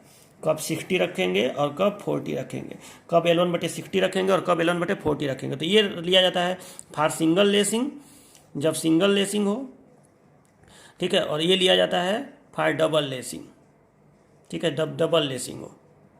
ठीक है, तो ये सिंगल लेसिंग के लिए टी मिनिमम रखते हैं और ये डबल लेसिंग के लिए। अच्छा, एक चीज़ और बताना था आपको कि ये जो मैं अभी इफेक्टिव लेंथ लिखा था, L इफेक्टिव बराबर L1, यहाँ लिखा था ना single lacing connected by single rivet, और यहाँ लिखा था single lacing connected by double rivet. और अगर डबल लेसिंग हो, मान लो कि डबल लेसिंग हो, वो चाहे सिंगल से कनेक्टेड हो चाहे डबल से कनेक्टेड हो, अगर डबल लेसिंग हो तो भी यही लेते हैं 0.7 L1। ठीक है, तो ये भी याद रखिएगा कि वेल्डेड लेसिंग हो चाहे डबल लेसिंग हो और चाहे सिंगल लेसिंग डबल रिविट से कनेक्टेड हो, सब में 0.7 L1 लेंगे। केवल एक कंडीशन में L इफेक्टिव बराबर L1 लेंगे, जब सिंगल लेसिंग सिंगल रिविट से जुड़ा हो। ठीक है, इफेक्टिव लेंथ। चलो, तो ये हो गया। और यहाँ पे आप बता भी देंगे, ये थिकनेस वाला तो समझ में आ गया ना, ये टी मिन बराबर L1/60 और टी मिन बराबर L1/40। और यहाँ पे L1 का मान बता भी देंगे कि व्हाट इज L1। तो where L1 is equal to center distance between rivet holes, center to center distance between rivet holes. ठीक है, मतलब एक लेसिंग बार पर। ठीक है, ये नहीं कि अब center to center distance between, ये नहीं कि ये कॉलम है, मतलब ये वाला डिस्टेंस नहीं देख लेंगे आप लोग। ठीक है, ये नहीं कि अब सेंटर टू सेंटर डिस्टेंस मतलब यहाँ से लेकर यहाँ तक का डिस्टेंस। ठीक है, वो दूसरा चीज़ कहलाता है। ठीक है, वो स्पेसिंग कहलाता है, स्पेसिंग ऑफ लेसिंग। ये एक ही लेसिंग बार पर जो सेंटर टू सेंटर डिस्टेंस है। ठीक है, यहाँ पर मैं ये लिख भी दे रहा हूँ कि center to center distance between rivet hole on lacing bar. ठीक है, ऑन लेसिंग बार मतलब एक ही लेसिंग बार पर on A lacing bar, on A lacing bar. ठीक है, मैंने एक लेसिंग बार पर रिविट होल के बीच का सेंटर टू सेंटर डिस्टेंस कहलाएगा L1। ओके, तो चलिए ये हो गया थिकनेस ऑफ लेसिंग। तो अभी तक आपने सीख लिया क्या क्या। सबसे पहले सीखा कि RYY should be greater than और equal to RXX, standard ratio 145 से ज़्यादा होना चाहिए लेसिंग बार का, और लेसिंग बार का इफेक्टिव लेंथ। ये तीन चीज़ आपने सीखा। और फिर सीखा विड्थ ऑफ लेसिंग बार। ठीक है, और फिर थिकनेस ऑफ लेसिंग बार, इसको भी आप थिकनेस ऑफ लेसिंग बार कर दीजिए। ठीक है, थिकनेस ऑफ लेसिंग बार। अब देखिए अगला स्पेसिफिकेशन जो है वो देखिए क्या है।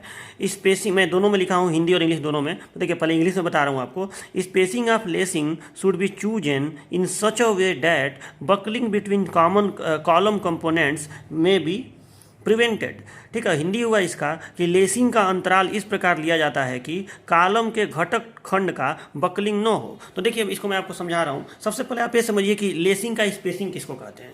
तो देखिए अब आप इस फिगर में देखिए, इस फिगर को जब शुरुआत में बनाएंगे तो आप तो पूरा पढ़ने के बाद बनाएंगे ना, तो आप लोग वही सब दिखा दीजिएगा। मैं नहीं दिखाया था शुरू में, L1 नहीं दिखाया था, लेकिन अब आपको जब फिगर बनाएंगे तो ये सब दिखाएंगे।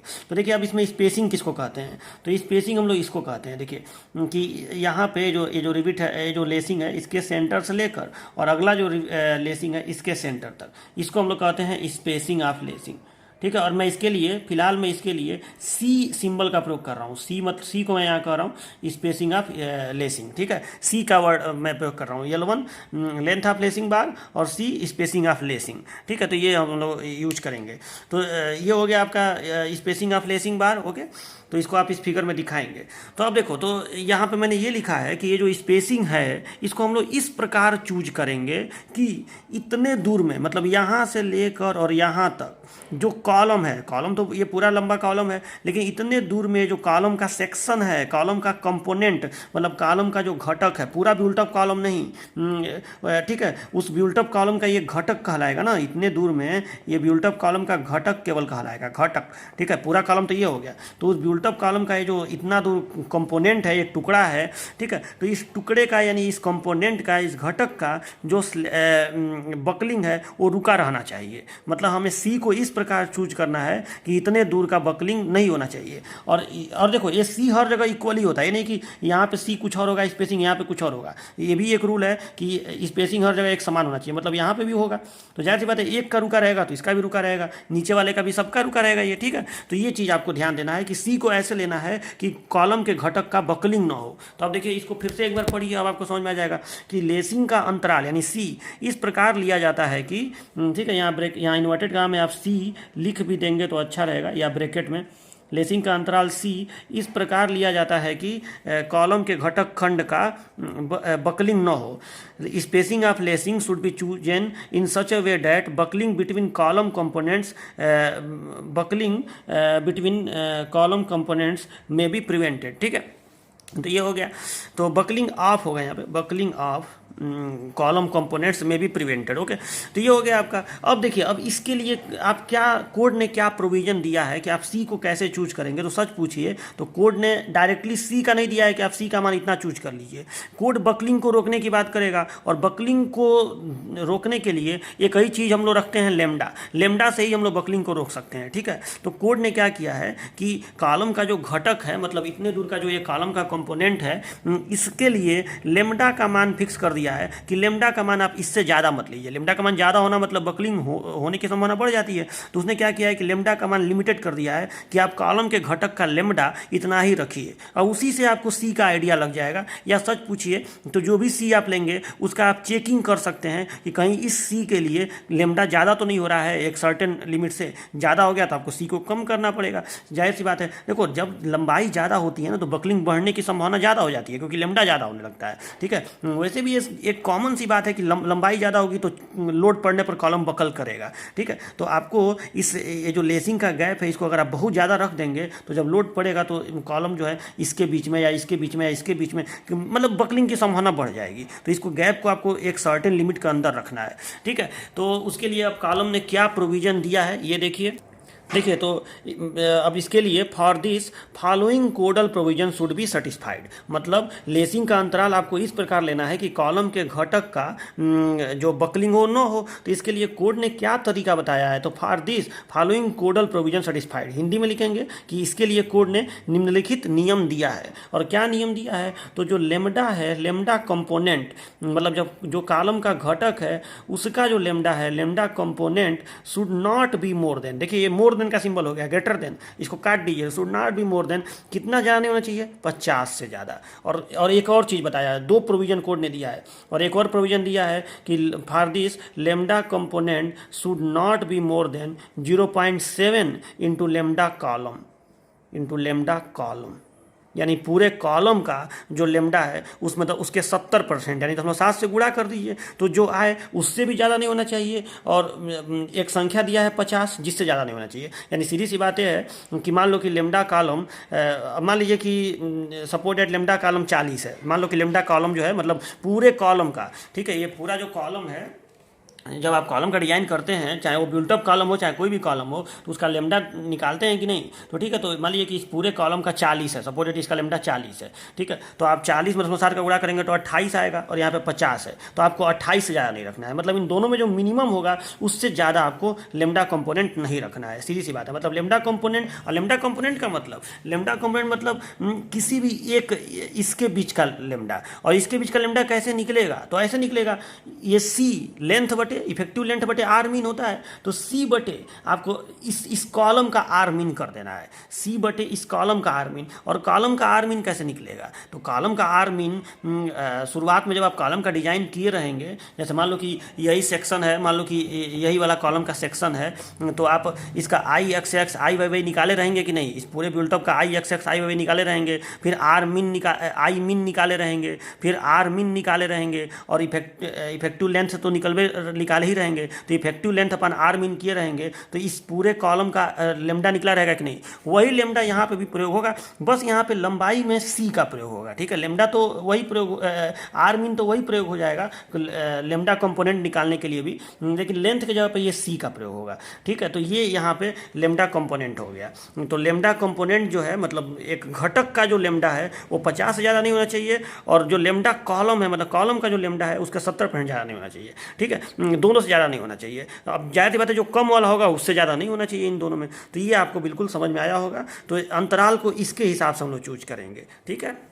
ये स्टूडेंट्स एक छोटा सा करेक्शन कर लीजिएगा। अभी मैं आपसे बोला हूँ कि लेमडा कंपोनेंट आप लोग कैसे निकालेंगे, तो मैंने अभी आपसे कहा कि लेमडा कंपोनेंट आप कैसे निकालेंगे। तो आप करेंगे कि सी बटे इफेक्टिव, मतलब सी का प्रयोग करेंगे इफेक्टिव लेंथ की जगह पे। Effective length upon r min आपको करना है, तो सी का प्रयोग करेंगे इफेक्टिव लेंथ की जगह पे, और आर मीन की जगह पे इस पूरे जो कॉलम है उसके लिस्ट रेडियस ऑफ ग्रेडेशन का प्रयोग करेंगे। मतलब I capital x x, I capital Y y का मिनिमम देखेंगे, ऐसे मैंने बोला ना, और उससे आर मीन निकालेंगे under root I min upon करके। थोड़ा सा एक चीज़ का इसमें करेक्शन कर लीजिएगा कि ये तो सही है कि लेमडा कंपोनेंट निकालने के लिए आप लोग सी का यूज करेंगे लंबाई की जगह पे, लेकिन आर मीन की जगह पे आप लोग पूरे का नहीं, केवल यहाँ पे जो एक चैनल है, ठीक है, मतलब ये जो केवल आपको सिंगल चैनल दिख रहा है, केवल इस सिंगल चैनल का आप आर मीन देखेंगे तो सीधे स्टील टेबल से मिल जाएगा। मतलब इसका जो आर एक्स एक्स और आर वाई में जो छोटा वाला होगा केवल उसी का प्रयोग करेंगे। उसी तरह से मान लो कि ये एंगल है और आपको इसी का, मान लो कि ये इसका फ्रंट व्यू तो ऐसा ही बनेगा और ये इसका टॉप व्यू है, ठीक है। तो अगर आपको इसी का लेमडा कंपोनेंट निकालना हो तो आप सी बटे कर देंगे केवल एक जो ये एंगल है उसका आर मीन। तो इसका r min r x x, r y y, r u u और आर भी चारों में देखेंगे, ठीक है। लेकिन चैनल और आई हो, ऐसा कोई सेक्शन हो, तो उसमें केवल r x x, r y y y में देखेंगे, ठीक है। तो ये याद रखिएगा, मतलब केवल इसके में करेंगे, वो पूरे बिल्टअप का नहीं देखेंगे। इसीलिए लेमडा कंपोनेंट है, मतलब केवल जो एक घटक बन रहा है, चाहे आप उस घटक को यहाँ बोलिए, चाहे आप उस घटक को यहाँ बोलिए, चाहे आप उस घटक को यहाँ बोलिए, केवल एक घटक का आपको देखना है कि कहीं उस घटक का बकलिंग ना हो जाए, ठीक है। तो उस वहाँ पे जो भी स्पेसिंग है घटक, मतलब लेसिंग के बीच का जो स्पेसिंग है वही उस घटक की लंबाई हो जाएगी। तो सी बटे उस घटक जो भी वो सेक्शन, जिस सेक्शन का बना है उसका आप स्टील टेबल से आर मीन कर देंगे, ठीक है। तो ऐसे लेमडा कंपोनेंट निकल जाएगा। और लेमडा कॉलम तो जैसे निकाला जाता है आप जान ही रहे हैं कि I capital x x, I capital Y y का मिनिमम, ठीक है, और फिर आर मीन निकाला जाता है वैसे करके, ठीक है। तो इसको आप ध्यान रखिएगा। तो ये हो गया आपका lambda component should be greater than equal to 50 और lambda component should be greater than equal to 0.7 lambda column, okay. और एक बात और आपको बता दें कि यही जो चीज़ है, जो ये 50 है और 0.7 लेमडा कॉलम है, यही जब हम लोग टैकिंग रिविट से जोड़ते हैं, जैसे मैंने आपको जब कॉलम पढ़ाया था, ठीक है, तो मैंने आपको ये भी बताया था कि कभी कभी टैकिंग रिविट से भी हम लोग जोड़ते हैं। तो अगर हम लोग टैकिंग रिविट से जोड़ेंगे, खास करके उसमें स्ट्रट के केस में ऐसा होता है, स्ट्रट के केस में तो टैकिंग रिविट लगाते ही हैं, ठीक है। तो अगर टैकिंग रिविट से हम लोग जोड़ते हैं तो मान लो कि दो एंगल है और उसको टैकिंग रिविट से जोड़ा गया है, ठीक है, और बिल्टअप स्ट्रट बनाया गया है, बिल्टअप सेक्शन बनाया गया है, तो उस कंडीशन में जो, या फिर मान लो कि थोड़ी देर के लिए सोचो, वैसे तो ऐसा करते नहीं है, लेकिन मान लो कि ये दो चैनल ही है और इसको ऐसे टैकिंग रिविट से जोड़ दिया गया है, ठीक है, मान लो कि ऐसे टैकिंग रिविट से ऐसे जोड़ दिया गया है। तो इस कंडीशन में हम लोग ये लेमडा कंपोनेंट कितना लेते थे, इसको हम लोग 40 लेते थे। आपको याद होगा कि मतलब इसके और इसके बीच का जो स्पेसिंग है, मान लो स्पेसिंग सी है, तो यहाँ पे हम लोग इस स्पेसिंग, मतलब ये सी बटे और करेंगे क्या,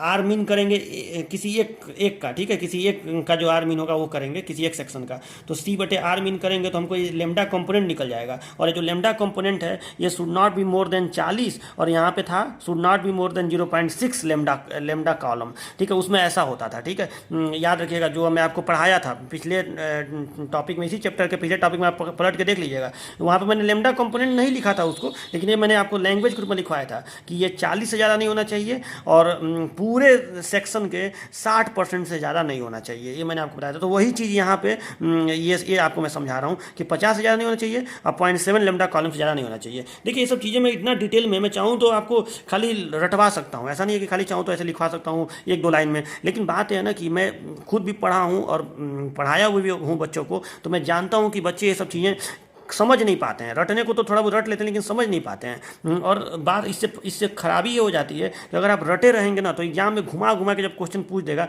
तो आप उसमें पकड़ नहीं पाएंगे, और समझे रहेंगे तो इस पर कैसे भी घुमा के क्वेश्चन पूछेगा आप उसको कैच कर लेंगे कि ये क्या कहना चाह रहा है, ठीक है। तो ऐसे चीज़ों को लिंक कर लीजिएगा कि लेमडा कंपोनेंट का मतलब क्या हुआ, और यही चीज़ जब टैकिंग रिविट से अगर हम जोड़ दें तो यही चीज़ यहाँ पे 40 हो जाएगा और यहाँ पे 0.6 लेमडा कॉलम हो जाएगा, ठीक है, जो मैं आपको पिछले टर्न पे पढ़ाया था।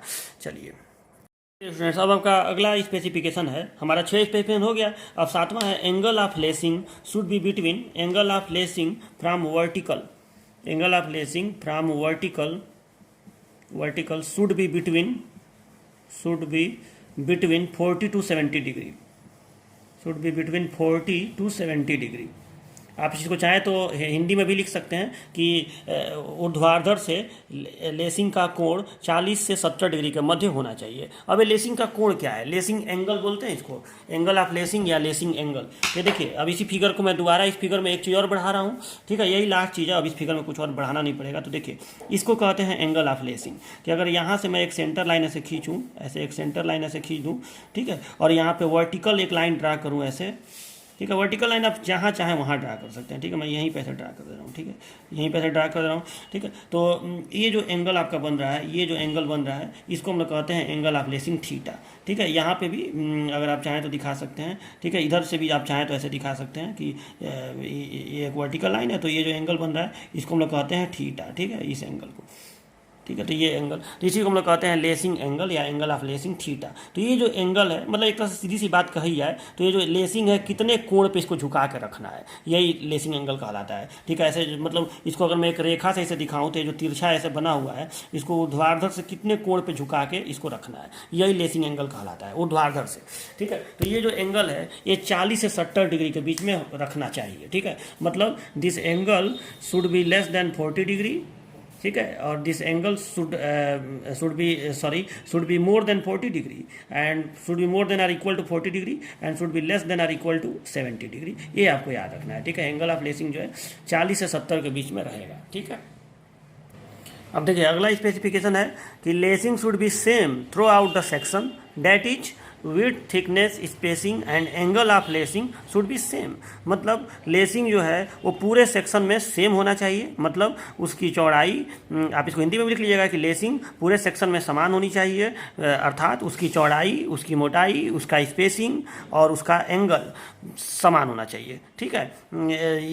मतलब एक जैसा लेसिंग, ये नहीं कि कहीं आप मोटा कर दिए, कहीं पतला कर दिए, कहीं स्पेसिंग अलग कर दिए, एक समान रूप से जो आप दिए हैं वही आपको हर जगह एक समान रूप से ऐसे आपको देते चले जाना है लेसिंग में, ठीक है।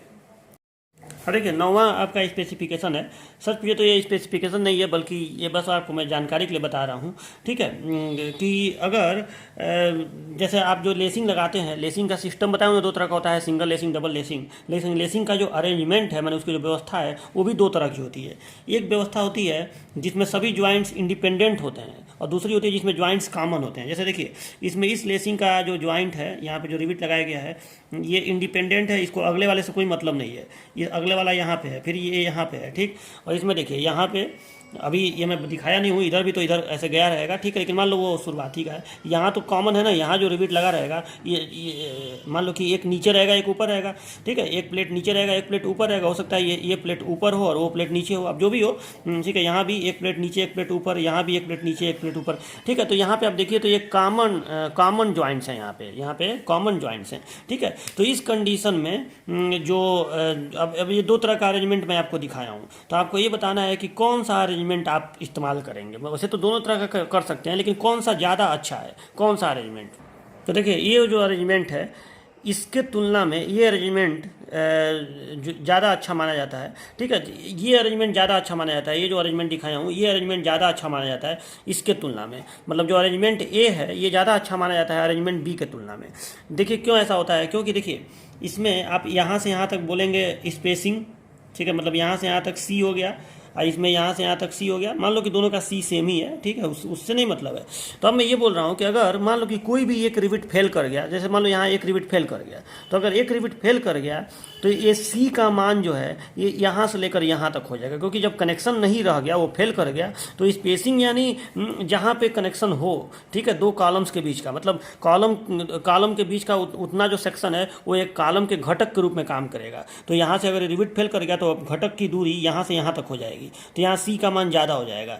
अच्छा, इसमें अगर एक रिविट फेल ही कर गया तो सी का मान यहाँ से उठ के यहाँ तक आ जाएगा, मतलब सी के मान पे नगण्य परिवर्तन होगा, ठीक है। अगर ये फेल ही कर गया तो भी सी का मान ये यहाँ है और ये यहाँ है, इंडिपेंडेंट रिविट है ना, तो अगर ये रिविट फेल भी कर गया तो ये रिविट तो बचा रहेगा, तो सी के मान में कोई खास परिवर्तन नहीं होगा। और सी के मान में यहाँ सी का मान डबल हो जा रहा है, और सी का मान डबल होना मतलब आप सोच लीजिए कि लेमडा कंपोनेंट का मान जो है वो बहुत ज़्यादा हो जाएगा। और मतलब कभी भी लेंथ ज़्यादा हो गया तो उतने दूर के कॉलम के घटक का मान, घटक की जो लंबाई है उसका मान ज़्यादा हो जाएगा। कॉलम के जो घटक की लंबाई है सी ज़्यादा होना मतलब वो ज़्यादा होना, ठीक है, और लंबाई ज़्यादा होना मतलब लेमडा ज़्यादा होना, और लेमडा ज़्यादा होना मतलब बकलिंग होना। वैसे भी लंबाई ज़्यादा होता है तो बकलिंग होता है, ठीक है, तो यहाँ पे ये नुकसान होता है। तो अरेंजमेंट बी जो है उसकी तुलना में अरेंजमेंट ए को ज़्यादा प्रीफर हम लोग करेंगे, ठीक है। मैं आपको इसलिए बता रहा हूँ। मैं अब देखो एक बात और बता दूँ, एग्जाम में अगर आपका हेडिंग आता है कि लेसिंग को बताइए और उसके डिज़ाइन का स्पेसिफिकेशन लिखिए, तो आपको इसमें से सारी चीज़ें लिखने की जरूरत नहीं है। जैसे ये जो मैं बता रहा हूँ ये एग्जाम में लिखने के लिए नहीं है। देखो एक टीचर होने के नाते मैं बहुत सारी बातें ऐसे भी बताता हूँ जो आपको नॉलेज के लिए बताता हूँ। मान लो कभी एग्जाम में इसी तरह से पूछ दे कि इंडिपेंडेंट ज्वाइंट और कॉमन ज्वाइंट में कौन सा अरेंजमेंट अच्छा होता है, ठीक है, तो आप याद रखिएगा कि ये अरेंजमेंट अच्छा होता है। तो मेरा बताने का उद्देश्य ये है कि मैं आपको अच्छी अच्छी बातें बताऊं जो आपको कहीं किताब में ना मिले या बहुत जगह पे ना मिले, ठीक है। तो ये मेरा उद्देश्य। अब ये मेरा उद्देश्य नहीं है कि केवल बता दूं कि एग्जाम में आप पास हो जाएं, ठीक है, वो तो कहीं कैसे भी किया जा सकता है, ठीक है। तो इसलिए आपको मैं नॉलेज के लिए ये सब चीज़ें बता रहा हूँ। तो इसको आप एग्जाम के पॉइंट ऑफ व्यू से नहीं कि आपको ये लिखना भी है, नोट्स में लिख लीजिएगा, लेकिन एग्जाम में इसमें से बातों को थोड़ा छाट के, अब देखो एग्जाम में लिखने के समय ना थोड़ा कॉमन सेंस का प्रयोग करते हैं। आप ये देखिएगा कि कितना समय है, कितने नंबर का क्वेश्चन है, उसके हिसाब से मैं अगर थोड़ा लेंदी भी लिखवाऊँ तो आप मेन मुद्दे की बातें जैसे width of lacing, thickness of lacing, angle of lacing, ये सब जो मेन बातें हैं, ठीक है, उन सब चीज़ों को आप जो उसमें ज़रूर लिख दीजिएगा समय के हिसाब से, ठीक है। लेकिन इसको लिखने की जरूरत वहाँ पे नहीं है। लेकिन ये जानिए कि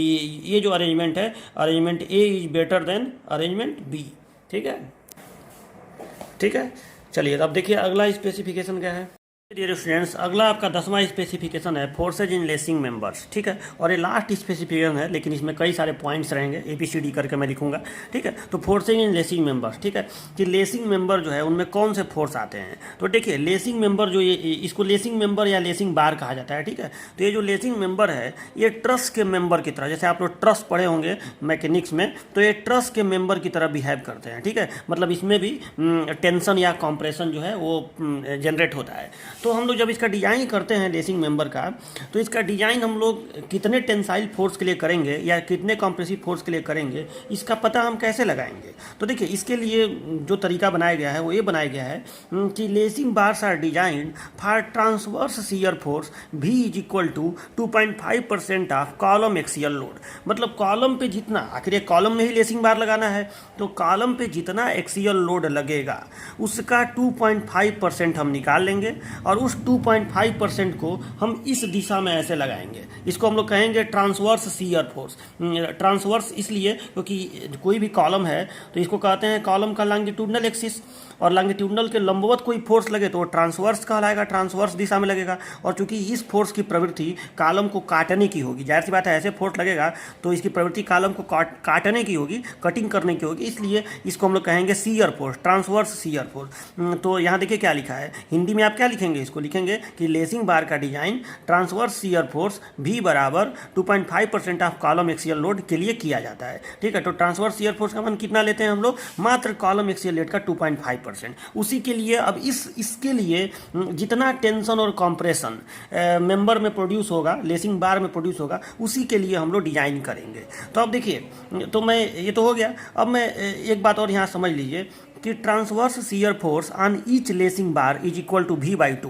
इसका मतलब ये हुआ कि मान लो कि ये कॉलम है, तो इधर से अगर इधर से मान लो कि हम यही ना मान के चल रहे हैं कि इधर से लेटरल, इसको आप लेटरल दिशा भी कह सकते हैं या ट्रांसवर्स दिशा कह सकते हैं। तो ट्रांसवर्स दिशा में इधर से लोड लग रहा है इतना, एक्सियल लोड का 2.5%। अब ये लोड चूंकि लेसिंग इधर भी है और लेसिंग पीछे भी है, मतलब ये तो फ्रंट व्यू दिखाएगा ना, लेसिंग तो पीछे भी है। मतलब यहाँ पे आपको ये समझाया ही था मैं कि लेसिंग जो है टॉप व्यू में देखिए तो इधर भी लेसिंग है, इधर भी लेसिंग है। तो अगर V फोर्स इधर से ऐसे लग रहा है, V ट्रांसवर्स शियर फोर्स, तो उसका आधा शियर फोर्स ये वाला लेसिंग सहन कर लेगा, ग्रहण कर लेगा, और आधा शियर फोर्स ये वाला लेसिंग ग्रहण कर लेगा, ठीक है। तो वही मैं लिखा हूँ कि transverse shear force on each lacing bar is equal to V/2, ये याद रखिएगा। मतलब प्रत्येक लेसिंग जो है वो V/2 शियर फोर्स ग्रहण करेगा। अब यहाँ देखिए, यहाँ मैंने ये दिखाया है, इसका कॉलम का व्यू दिखाया है और मैंने इस तरह से लेसिंग बार कनेक्ट किया है, ठीक है। यही वाला मैंने कनेक्शन किया है कि कॉमन ज्वाइंट वाला, वैसे आप इंडिपेंडेंट वाला भी कर सकते हैं। देखिए ये वाला थोड़ा जल्दी कनेक्शन हो जाता है कॉमन वाला, तो इसको भी बहुत ज़्यादा प्रीफर करते हैं, ठीक है। तो ये देखिए मजबूत रहेगा तो फेल होने की संभावना नहीं रहती है उसमें।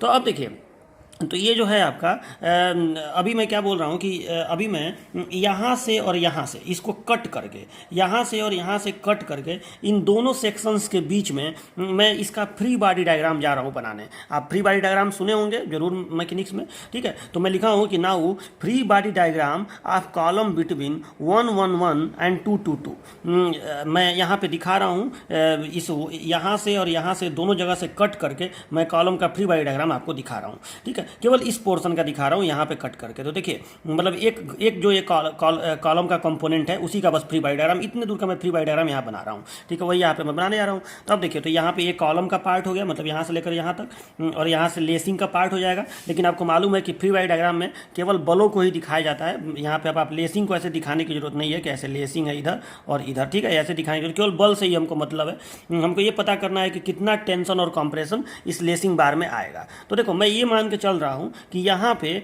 जो ट्रांसवर्स शियर फोर्स है, इस दिशा में मैं लिख रहा हूँ कि ट्रांसवर्स शियर फोर्स ऐसे V/2, मैं यही ना मान के चला हूँ कि V/2 का ट्रांसवर्स शियर फोर्स लगेगा, ठीक है। क्योंकि ये डिजाइन करने का तरीका है कि एक्सियल लोड का 2.5% हम लोग शियर फोर्स लेंगे, ट्रांसवर्स शियर फोर्स, और उसमें से V/2 आगे वाला और V/2 पीछे वाला ग्रहण करेगा।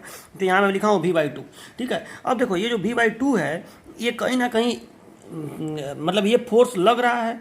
तो इस फोर्स, जब ये फोर्स यहाँ लगेगा तो अगर आप काट के दिखाएंगे तो फ्री बॉडी डायग्राम का आप सिस्टम जानती होंगे कि उसमें प्रतिक्रिया दिखाया जाता है। मतलब यहाँ पे आपको ये दिखाना पड़ेगा कि कितना रिएक्शन आएगा, ठीक है। तो जाहिर सी बात है आपको ये मालूम होगा, जैसे आप बीम में करते थे ना ऐसे कि बीम पे ऐसे लोड लगता है तो उसका अगर आपको प्रतिक्रिया दिखाना हो तो इस टुकड़े पर एक नहीं होता था कि एक टुकड़े पर ऐसे प्रतिक्रिया आएगा और एक टुकड़े पर ऐसे प्रतिक्रिया आएगा और एक टुकड़े पर ऐसे प्रतिक्रिया आएगा, ठीक है। इसी को शियर फोर्स कहते हैं। तो वही मैं कह रहा हूँ कि अगर आप यहाँ पे ऐसे फोर्स लगाएंगे तो यहाँ पे मतलब अगर ये एक्शन है, मान लो इस फोर्स को मैं एक्शन कह रहा हूँ, तो इसका जो रिएक्शन आएगा वो इस तरह से अपोजिट डायरेक्शन में ऐसे आएगा, ठीक है। और वैल्यू इतना ही होगा, वैल्यू इसका भी V/2 होगा, लेकिन ये कहलाएगा रिएक्शन, ठीक है। तो ये V/2 रिएक्शन हो गया। मतलब देखो ये बहुत बड़ी चीज़ नहीं है। अगर आप किसी मेंबर का फ्री बॉडी डायग्राम बनाना सीखे होंगे तो आपको ये बहुत जल्दी समझ में आ जाएगा कि अगर आप यहाँ पे इसको कट करेंगे, ठीक है, तो V/2 यहाँ पे आएगा। आप देखो बात यह है ना कि जो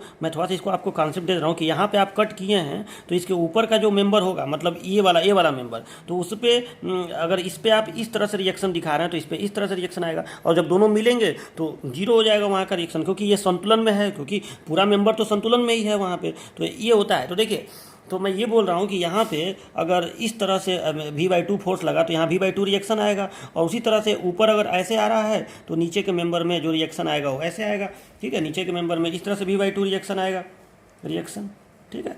तो अब देखिए, अब आपको ये पता करना है कि यहाँ पे जो ये यहाँ पे कितना फोर्स आएगा, ठीक है। तो सीधी सी बात ये है कि जो ये V/2 फोर्स है वो V/2 फोर्स, अब यहाँ पे देखिए, यहाँ पे दो मेंबर्स इस तरह से हैं, आपको ये फोर्स पता करना है कि ये फोर्स कितने कितने होंगे, ठीक है। और इसका झुकाव आपको मालूम है कि इस फोर्स का झुकाव यहाँ से ये एंगल थीटा डिग्री है, ये तो आपको मालूम है कि ये एंगल थीटा डिग्री है, ठीक है।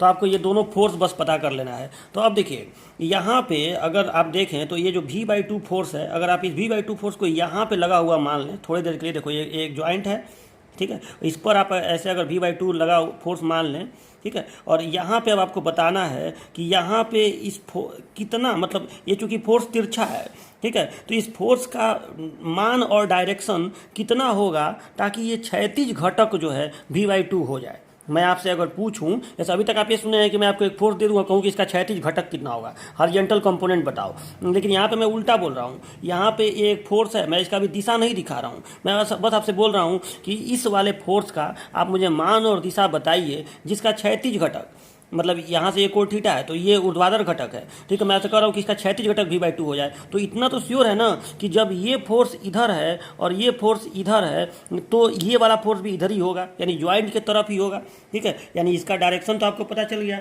कि इस फोर्स का डायरेक्शन इधर की तरफ ऐसे होगा, ठीक है। यहाँ पे तीर लगा दिया मैंने। क्यों ऐसा होगा? क्योंकि V/2 इधर की तरफ है, ठीक है। तो ये हो गया आपका, तो इसका डायरेक्शन इधर की तरफ होगा। अब देखिए, अगर इसका डायरेक्शन इधर की तरफ है तो उस कंडीशन में और इसका मान भी बता दीजिए। मान लो कि ये जो फोर्स है, ये सपोर्ट डेट, इसको आप नाम दे दीजिए F1, चलिए, या इसका नाम F ही रहने दीजिए। तो मान लो इसका नाम F है तो अगर इसका नाम यफ है तो इसका मान कितना होगा, ठीक है। चलो अभी अभी मान आप बताइएगा, अभी अभी मान निकल जाएगा। अच्छा, और ये दूसरा बल्ब देखिए, दूसरा जो मेंबर है इसमें आप ये बताइए कि अगर ये ज्वाइंट है, इस ज्वाइंट पे अब नीचे से ले चलिए इसको, तो अगर इस ज्वाइंट पर ऐसे V/2 फोर्स लग रहा हो तो यहाँ पे इधर है ऐसे, ठीक है, और इसका भी ये कोण जो है थीटा ही डिग्री है, ऊर्ध्वाधर से इसका भी झुकाव थीटा है, ये झुकाव थीटा है। तो मैं आपसे, ये मेरा क्वेश्चन है कि यहाँ पे किस दिशा में फोर्स लगेगा, किस दिशा में फोर्स लगेगा ताकि उसका क्षैतिज घटक ये वाला V/2 आ जाए। तो देखो अब इस V/2 को आप यहाँ की बजाय यहाँ भी लगा हुआ मान सकते हैं। ये बलों के संचरणशीलता का नियम है कि कहीं भी आगे लगा के मान सकते हैं। तो देखो इसका दिशा किधर आ रहा है, ये बल इधर आएगा, जाहिर सी बात है, ठीक है। तो ये बल इधर आएगा, इसका ये वाला घटक इधर ही आएगा, तभी तो ऐसा होगा कि इसका क्षैतिज घटक इधर आएगा और एक बल इधर आएगा। इसका इसका अगर इस बल को आप तोड़ें तो एक घटक इधर आएगा, एक घटक इधर आएगा। तो दोनों का मतलब इस वाले बल का भी अगर यफ का दिशा इधर है, यफ का दिशा ये वाला इधर है, तो इसका एक घटक इधर आ रहा है और एक घटक इधर आ रहा है, मतलब दोनों का क्षैतिज घटक नीचे की ओर आ रहा है। लेकिन जो ऊर्ध्वाधर घटक है इसका एक का इधर है और एक का इधर है, जाहिर सी बात है। तो अब देखिए मेन मेरा कहने का मतलब ये है कि यहाँ पे ये जो यफ की दिशा होगी वो इधर की तरफ होगी, ठीक है। यहाँ पे एफ की दिशा इधर की तरफ होगी और यहाँ पे एफ की दिशा इधर की तरफ होगी, ठीक है। तभी ये पॉसिबल है कि ये जब V/2 इधर लगेगा तो ये इधर की तरफ आएगा, और जब ये V/2 इधर लगेगा तो ये इधर की तरफ आएगा। तो इससे अच्छा चलो मान भी जरा निकाल लेते हैं, ठीक है। तो जब हम मान निकाल रहे हैं तो हमारा जो ऊपर वाले मेंबर में हमारा कौन सा फोर्स आ रहा है। अच्छा, और एक बात और, आप सुने होंगे, ट्रस्ट जब आप पढ़े होंगे तो सुने होंगे कि जब ज्वाइंट की ओर फोर्स लगता है, ज्वाइंट की ओर, ज्वाइंट की ओर लग रहा है तो उसे हम लोग कहते हैं कंप्रेसिव फोर्स, और जब ज्वाइंट से दूर फोर्स लगता है तो उसे कहते हैं टेंसाइल फोर्स। तो देखिए एट टॉप लेसिंग, मतलब यहाँ पे दो लेसिंग है, तो जो टॉप, देखिए eight top lacing, eight top lacing, अब हम पहले टॉप लेसिंग का निकालें। तो देखिए एट टॉप लेसिंग, जो ये दो लेसिंग है इसको मैं टॉप लेसिंग वाला फोर्स कर रहा हूँ। तो एट टॉप लेसिंग, यहाँ देखिए यहाँ पे क्या हो रहा है कि यहाँ पे ऐसे V/2 लग रहा है, ठीक है। यहाँ पे एफ का दिशा इधर ही होगा तभी ये कंपोनेंट हमको मिलेगा, और इधर ये थीटा है, ठीक है। तो अगर, और ये एफ है, तो अगर ये थीटा है तो इधर का घटक एफ साइन थीटा कहलाएगा, साइन थीटा। तो हम लिख सकते हैं कि F sine theta is equal to V/2, तो F is equal to V/2 sine theta, ठीक है। और ये एफ का मान आ गया, और ये क्या आएगा, ज्वाइंट की तरफ है तो ये होगा कंप्रेसिव, ये होगा कंप्रेसिव। इसी तरह से at bottom lacing, at bottom lacing, यहाँ पे ठीक है, at bottom lacing, bottom lacing पे क्या होगा कि यहाँ पे ये देखिए इसको कि फोर्स, ये जो V/2 है ऐसे यहाँ पे V/2 लगेगा, ठीक है। और यहाँ पे ये एफ इधर की तरफ है, और इधर इधर इसका झुकाव है थीटा, ठीक है। इधर इधर इसका ये एंगल है, ये एंगल थीटा है। तो इधर फिर यहाँ पे एफ साइन थीटा ही आ रहा है, और एफ साइन थीटा बराबर V/2 है, ठीक है। तो F sine theta is equal to, यहाँ पे भी V/2 सेम आ रहा है, ठीक है, वैल्यू सेम आ रहा है। तो F is equal to V/2 sine theta, V/2 sine theta, और ये क्या होगा, टेंसाइल होगा। यानी लेसिंग के मेंबर में ये तो कोड ने बोल दिया है कि आपको 2.5% कॉलम के एक्सियल लोड के लिए भी लेना है, लेकिन उसके वजह से कितना टेंशन और कंप्रेशन आएगा जिसके लिए आप डिजाइन करेंगे, तो वो आपको पता चल गया कि टेंशन और कंप्रेशन कितना आएगा, V/2 साइन थीटा और V/2 साइन थीटा दोनों इक्वली होंगे। मतलब कहने का मतलब ये है ना कि जो अल्टरनेट लेसिंग का मेंबर होगा, आप इसको रटना नहीं है कि इस मेंबर में कंप्रेशन इसमें टेंशन, बस इतना जानिए कि अल्टरनेट, मतलब एक मेंबर में अगर टेंशन है तो दूसरे मेंबर में कंप्रेशन आएगा, अगर एक में कंप्रेशन है तो दूसरे में टेंशन आएगा, अल्टरनेट, और उसका वैल्यू कितना होगा, वैल्यू सेम होगा, ठीक है। टेंशन कंप्रेशन का मतलब वैल्यू जो है कितना न्यूटन वो सेम ही होगा।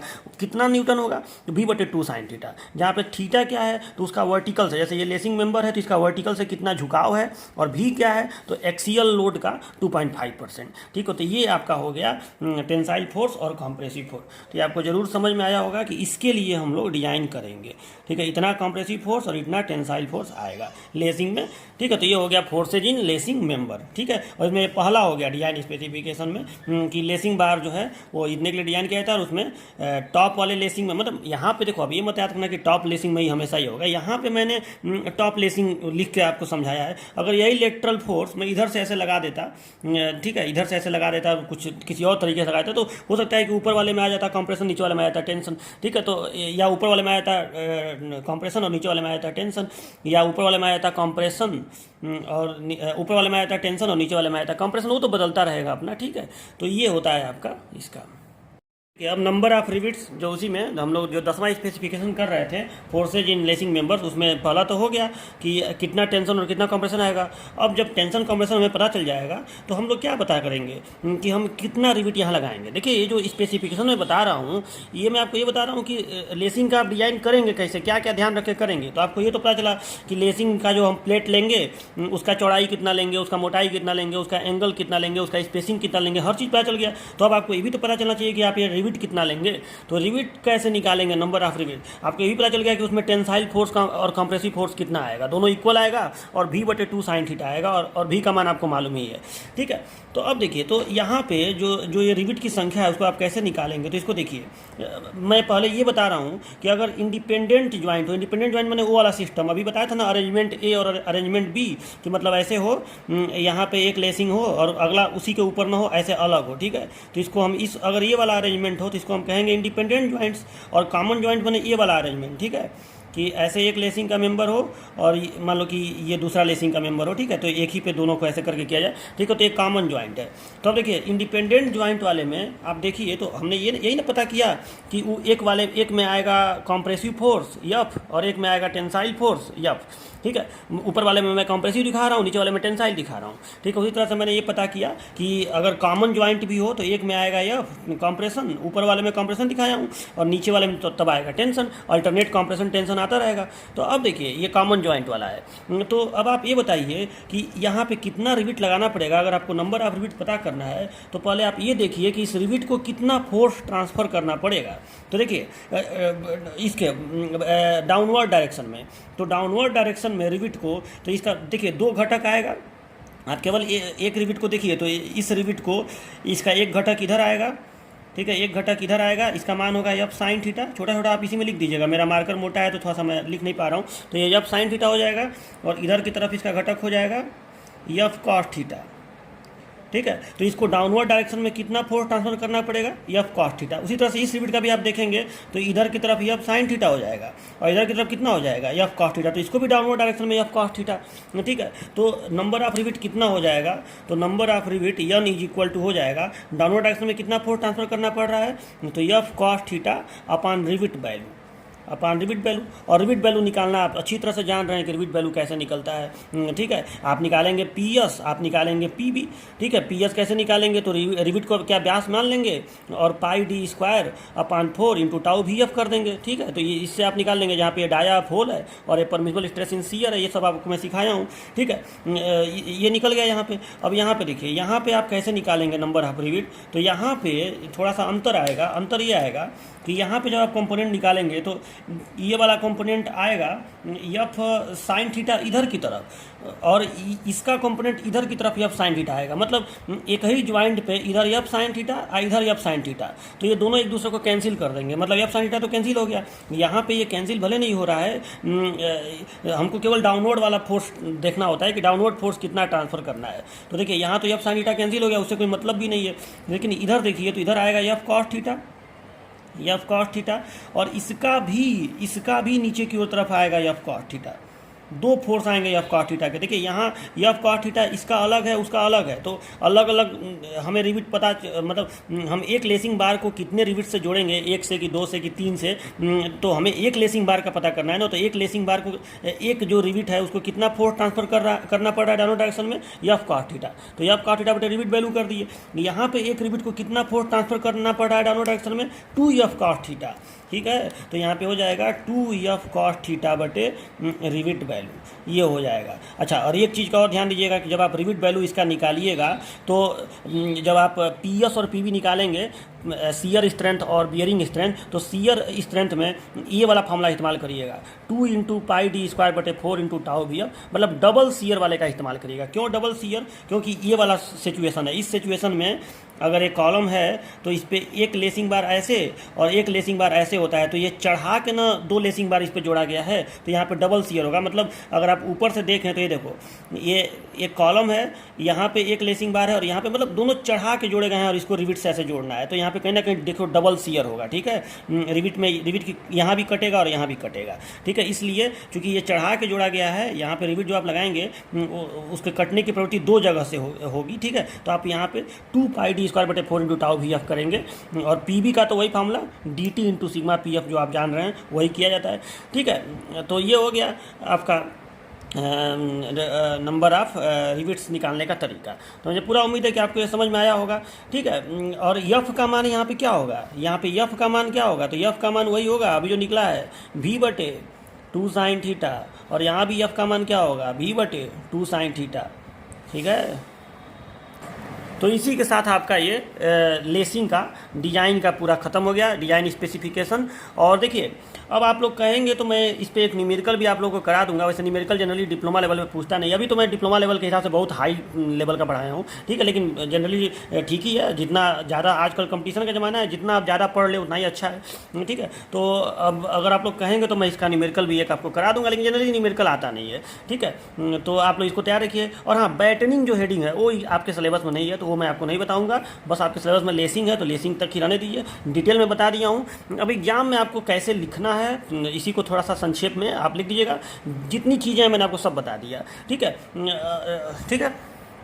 वो जो क्वेश्चन था, एक क्वेश्चन मैंने आपको पहले टर्न पे कराया था 4 एंगल वाला, तो अगर आप लोग कहेंगे तो उसी क्वेश्चन के लिए मैं लेसिंग का डिज़ाइन आपको करके बताऊंगा कि लेसिंग का डिज़ाइन उसके लिए कैसे होगा।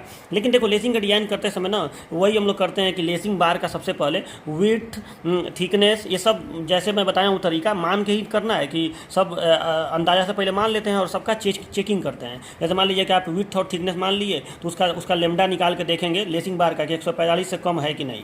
मान लीजिए आप स्पेसिंग निकाल लिए कि सी का मान इतना है। ठीक है, तो सी का मान अगर निकल गया तो उसका फिर चेकिंग करेंगे कि उसका मान 50 से कम हो और 0.7 लेमडा कॉलम से कम हो। ठीक है, तो ये सब उसका चेकिंग, मतलब सबको मान के और सबका चेकिंग करते जाना है, यही इसका तरीका होता है। और लास्ट में आपको ये टेंसाइल फोर्स निकाल देना है और टेंसाइल फोर्स निकाल के नंबर ऑफ रिविट निकाल देना है। 1 से 2 रिविट इसमें आता है, वो आप करेंगे तो अपने आप आ जाएगा। और इसका भी चेकिंग किया जाता है कि मतलब इसका जो टीयरिंग स्ट्रेंथ है और जो इसका टेंसाइल स्ट्रेंथ और कॉम्प्रेसिव स्ट्रेंथ इस टेंसाइल फोर्स और कॉम्प्रेसिव फोर्स के परमिसिबल लिमिट में है कि नहीं। तो मतलब इस तरह से इसका डिजाइन का आप कहेंगे तो एक न्यूमेरिकल भी हम करा सकते हैं, लेकिन फिर भी आप रहने दिए न्यूमेरिकल, इतना डिप्लोमा लेवल के लिए बहुत है।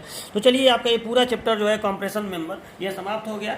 अब हम लोग नेक्स्ट क्लास में मिलेंगे और नया चैप्टर पढ़ेंगे। ठीक है, आज आपका स्टील का जो 8 यूनिट है, 8 यूनिट में से आपका 4 यूनिट पूरी तरह से समाप्त हो गया। अब स्टील का 3 ही, देखो स्टील में वैसे तो बचा है 4 यूनिट, लेकिन 4 यूनिट में 3 ही यूनिट स्टील का है। 1 यूनिट स्टील से मतलब नहीं है, 1 यूनिट जो लास्ट वाला है वो इमेजिनरी है। ठीक है, स्टील का अब 3 ही यूनिट है, उसमें भी 1 यूनिट छोटा है थोड़ा सा, बस 2 ही यूनिट बड़ा बड़ा है, एक बीम और एक ट्रस, रूफ ट्रस। ठीक है, बीम और रूफ ट्रस। कॉलम बेस एक चैप्टर है जो छोटा है। तो 3 चैप्टर आपका स्टील का है और 1 चैप्टर आपका इमेजिनरी का है। तो चलिए नेक्स्ट टर्न पे मिलेंगे तो नया चैप्टर शुरू करेंगे। तब तक के लिए बाय बाय।